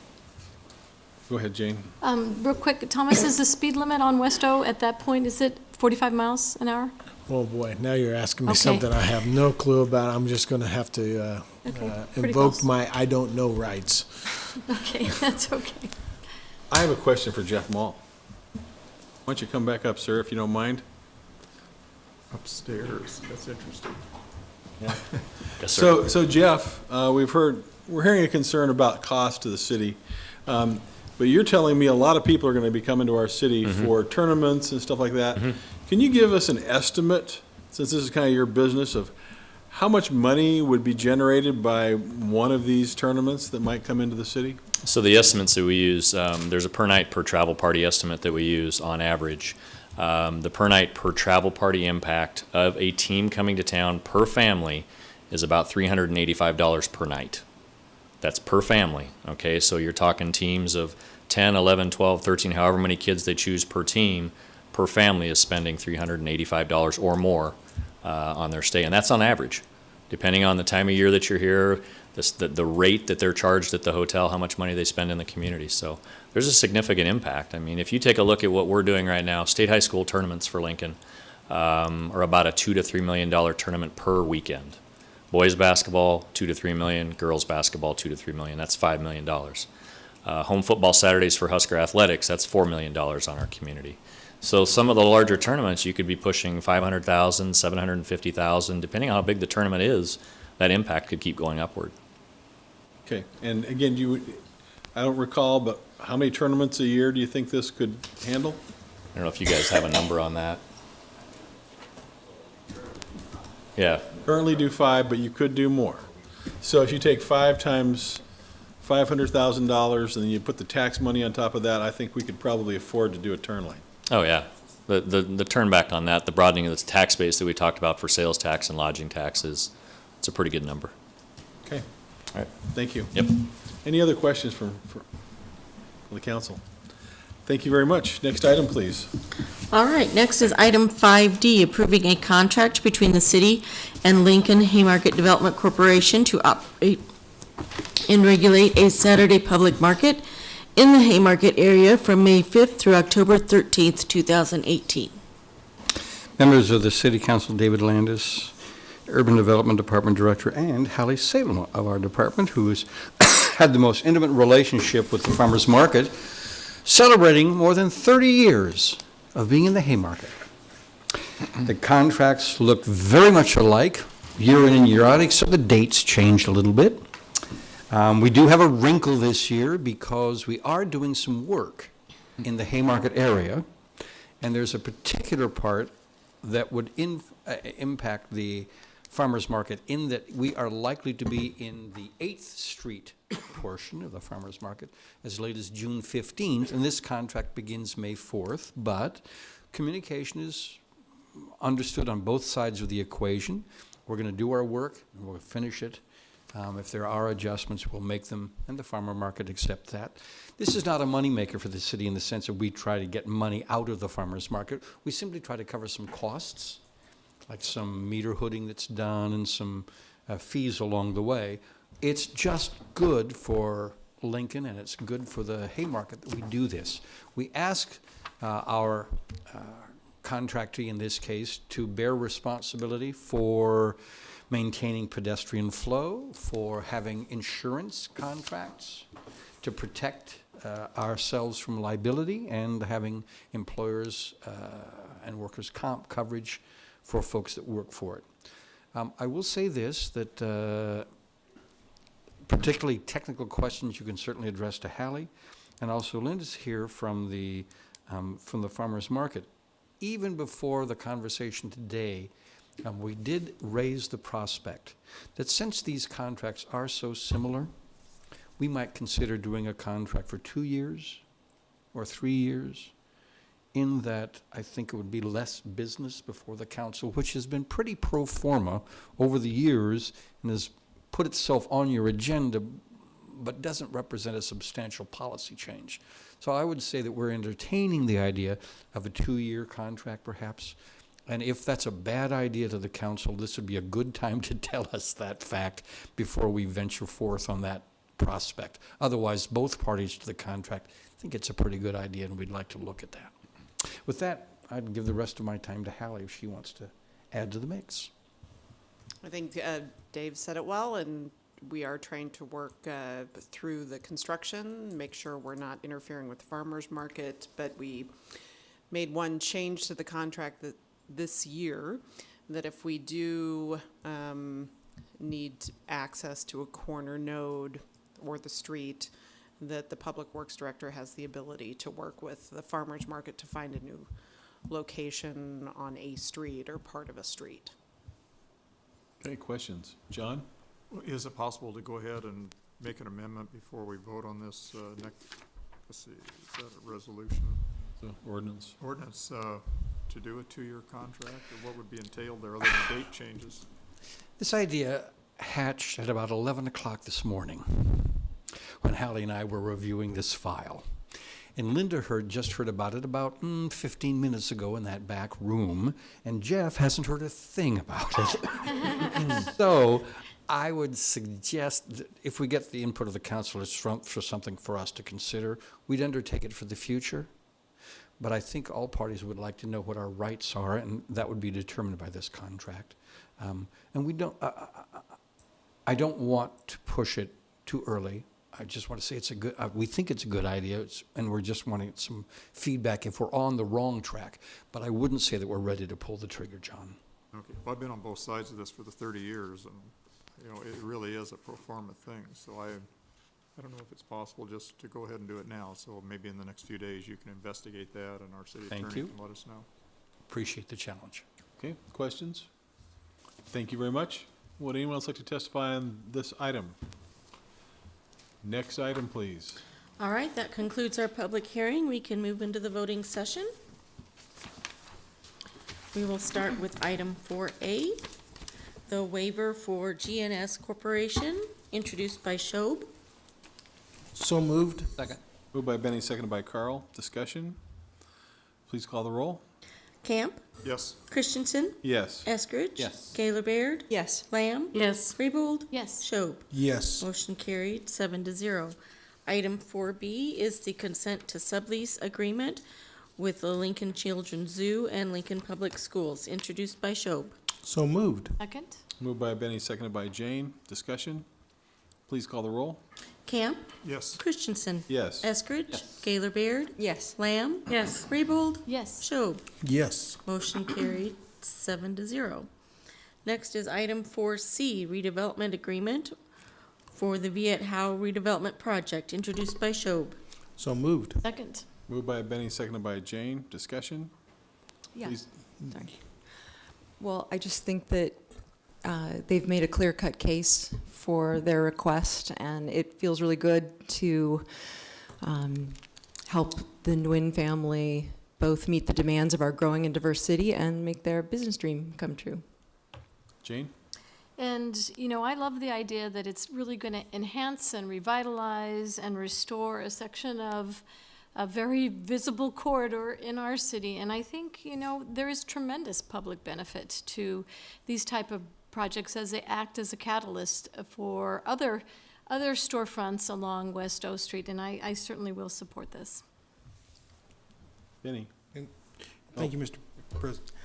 I walk a lot, and I've walked by this building a lot and looked in and saw the floors caved in. It's in need of some love, and I think this would be a great revitalization and bring a little bit more energy back to O Street. I'm excited.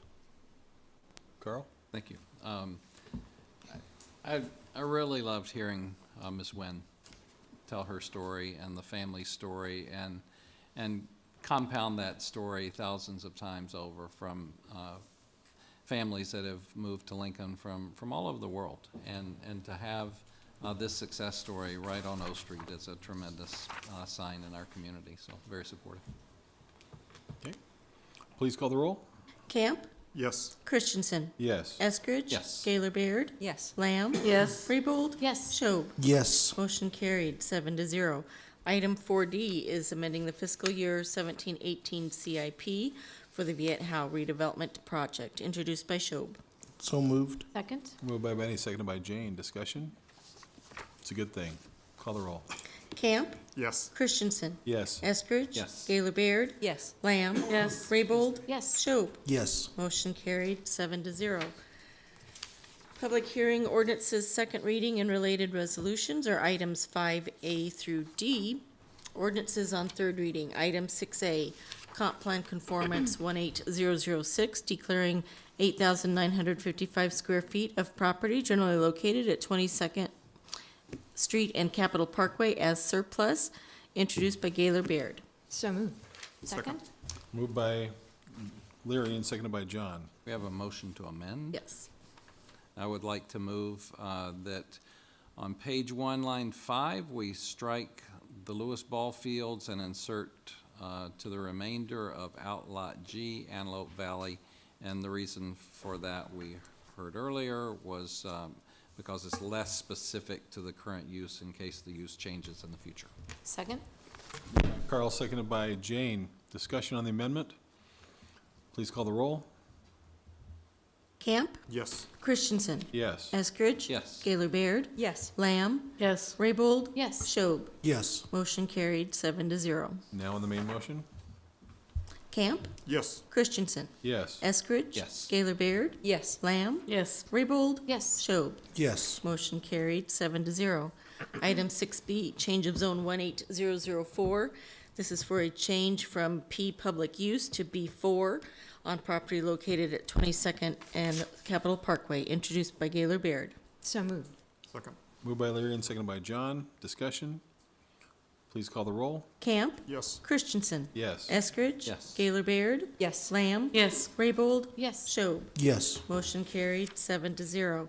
Item 6C, change of zone 18003, application of Eli Mardock for a change from R2 residential to H3 highway commercial at 340 West Cornhusker Highway, introduced by Gaylor Baird. So moved. Second. Moved by Leary and seconded by John. Discussion?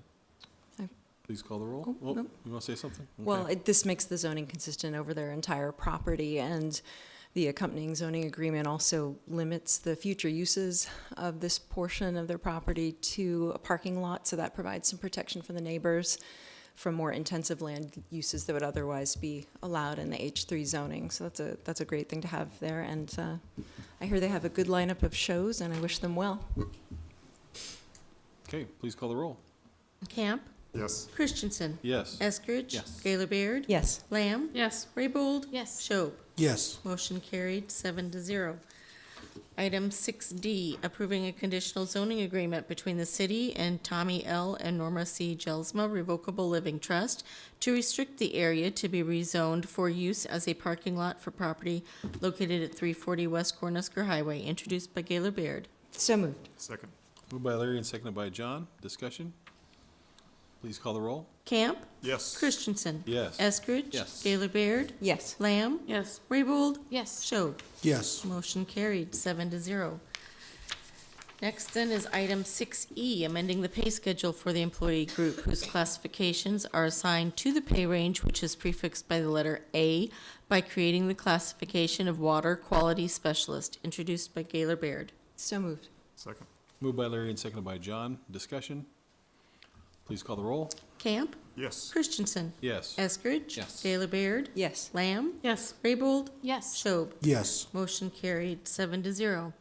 Our resolutions on first reading is just item 7A.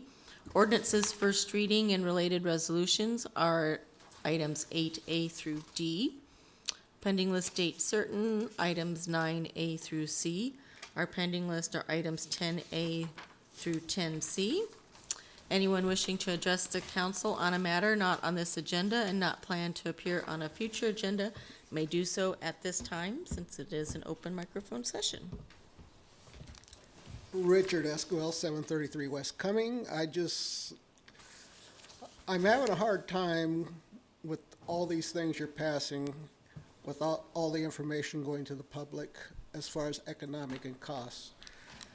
On a second thing, I'd like to remind the people of the city of Lincoln that there is a rally this Saturday, April 14th, beginning at 1 p.m. at the state capitol for support of the Second Amendment. So it's a nationwide movement which is going to be taking place at the same time throughout the United States at different times depending on their time zone.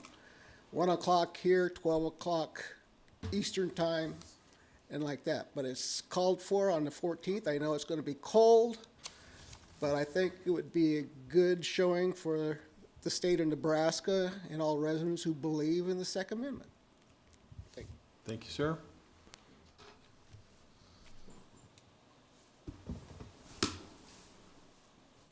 My name is John Ways, Senior, and my address is 2511 Brittine Circle, Lincoln, Nebraska.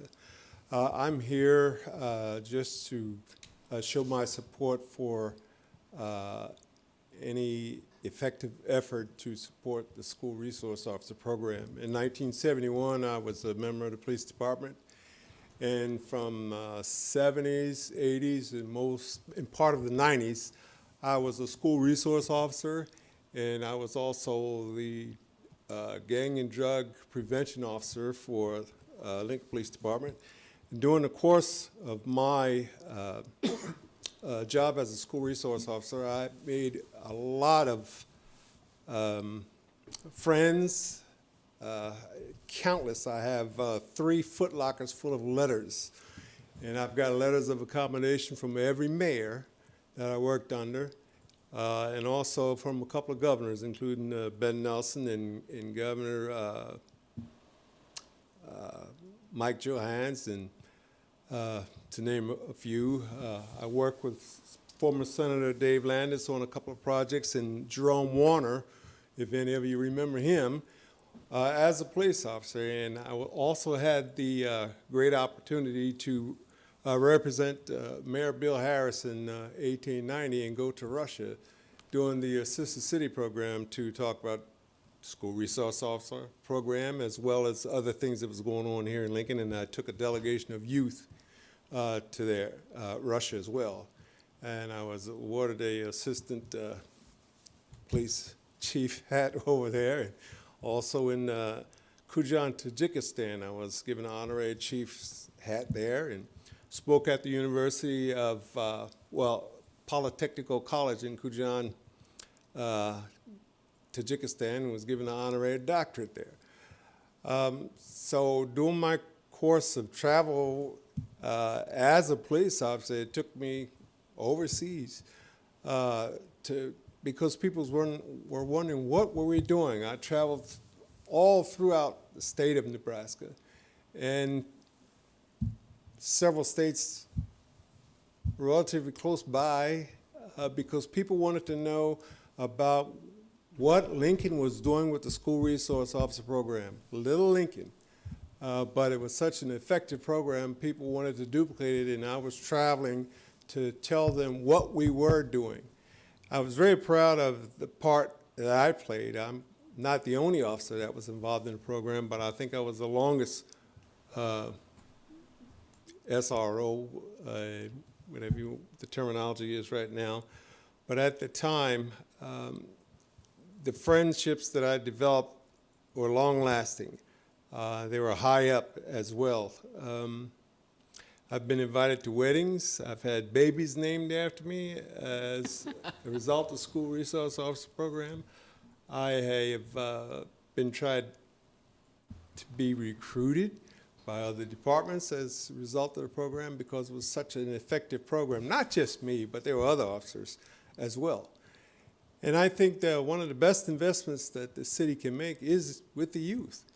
Because at the time I was involved in a school resource program, I know it was in the past century, into the last century, but the program had such an effect on me that even today, I maintain friendships.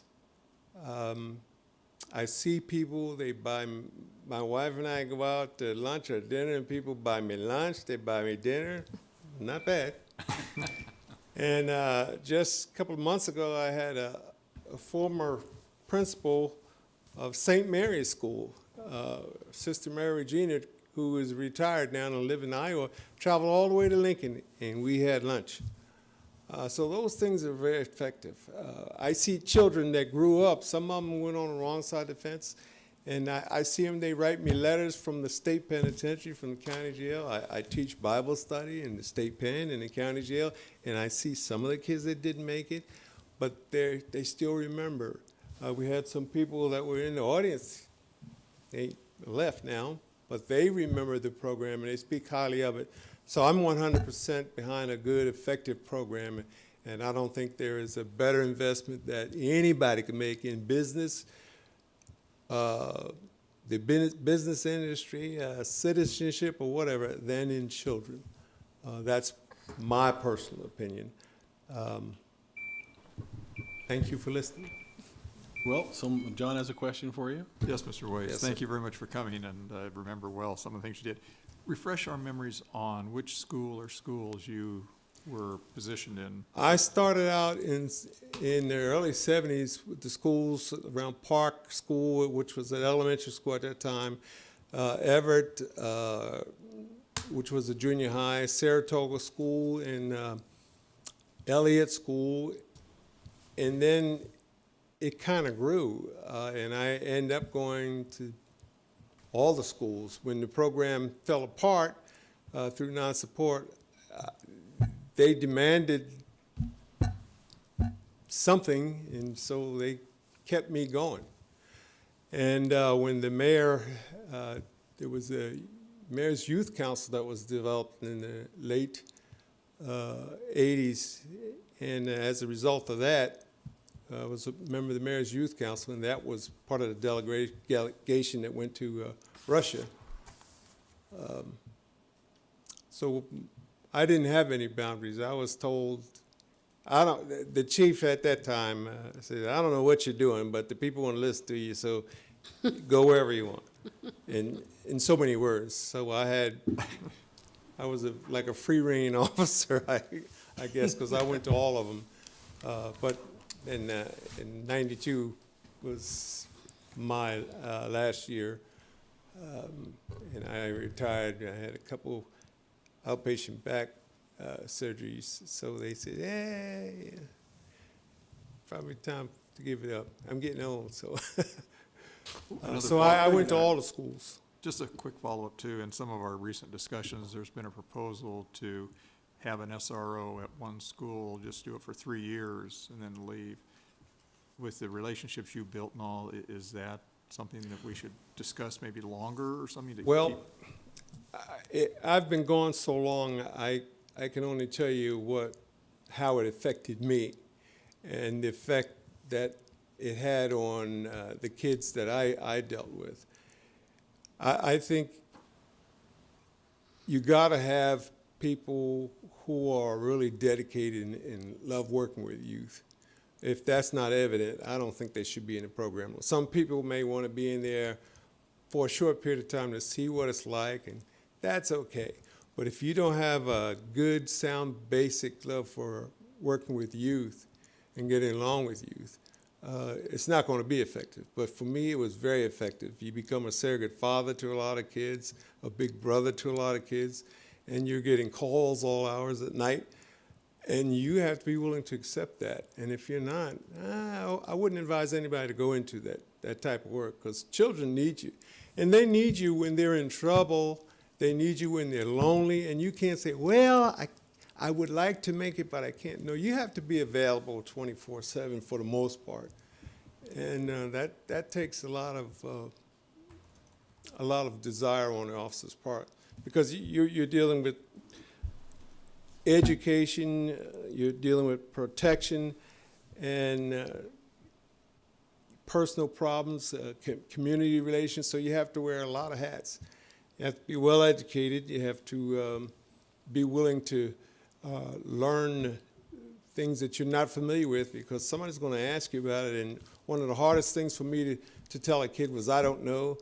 And so what I would say is, I don't know now, but give me 2 days, I'm going to find out, and I'm going to be back with you. So I think you can have long-range, long-term relationships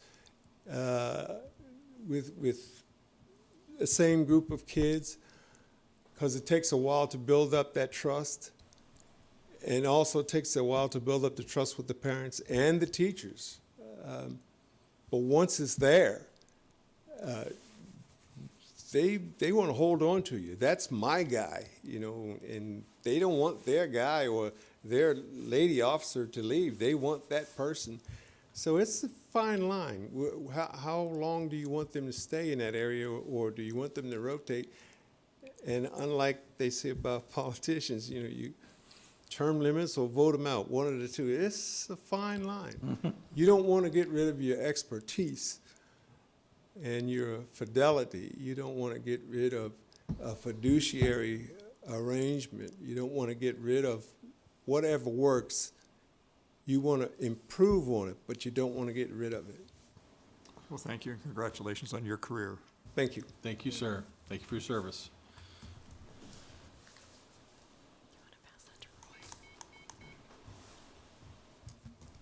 Okay, I'm going to make a comment here that some of the council members need to hear. I was contacted on Friday to ask if this could take place, and I took into account that we do have a rule about having things planned for a future agenda. At that time, I was unaware of any certain date of when this was going to appear on the agenda, and so I gave Mr. Ryman the approval, and I didn't hear any definitive dates until I got here today.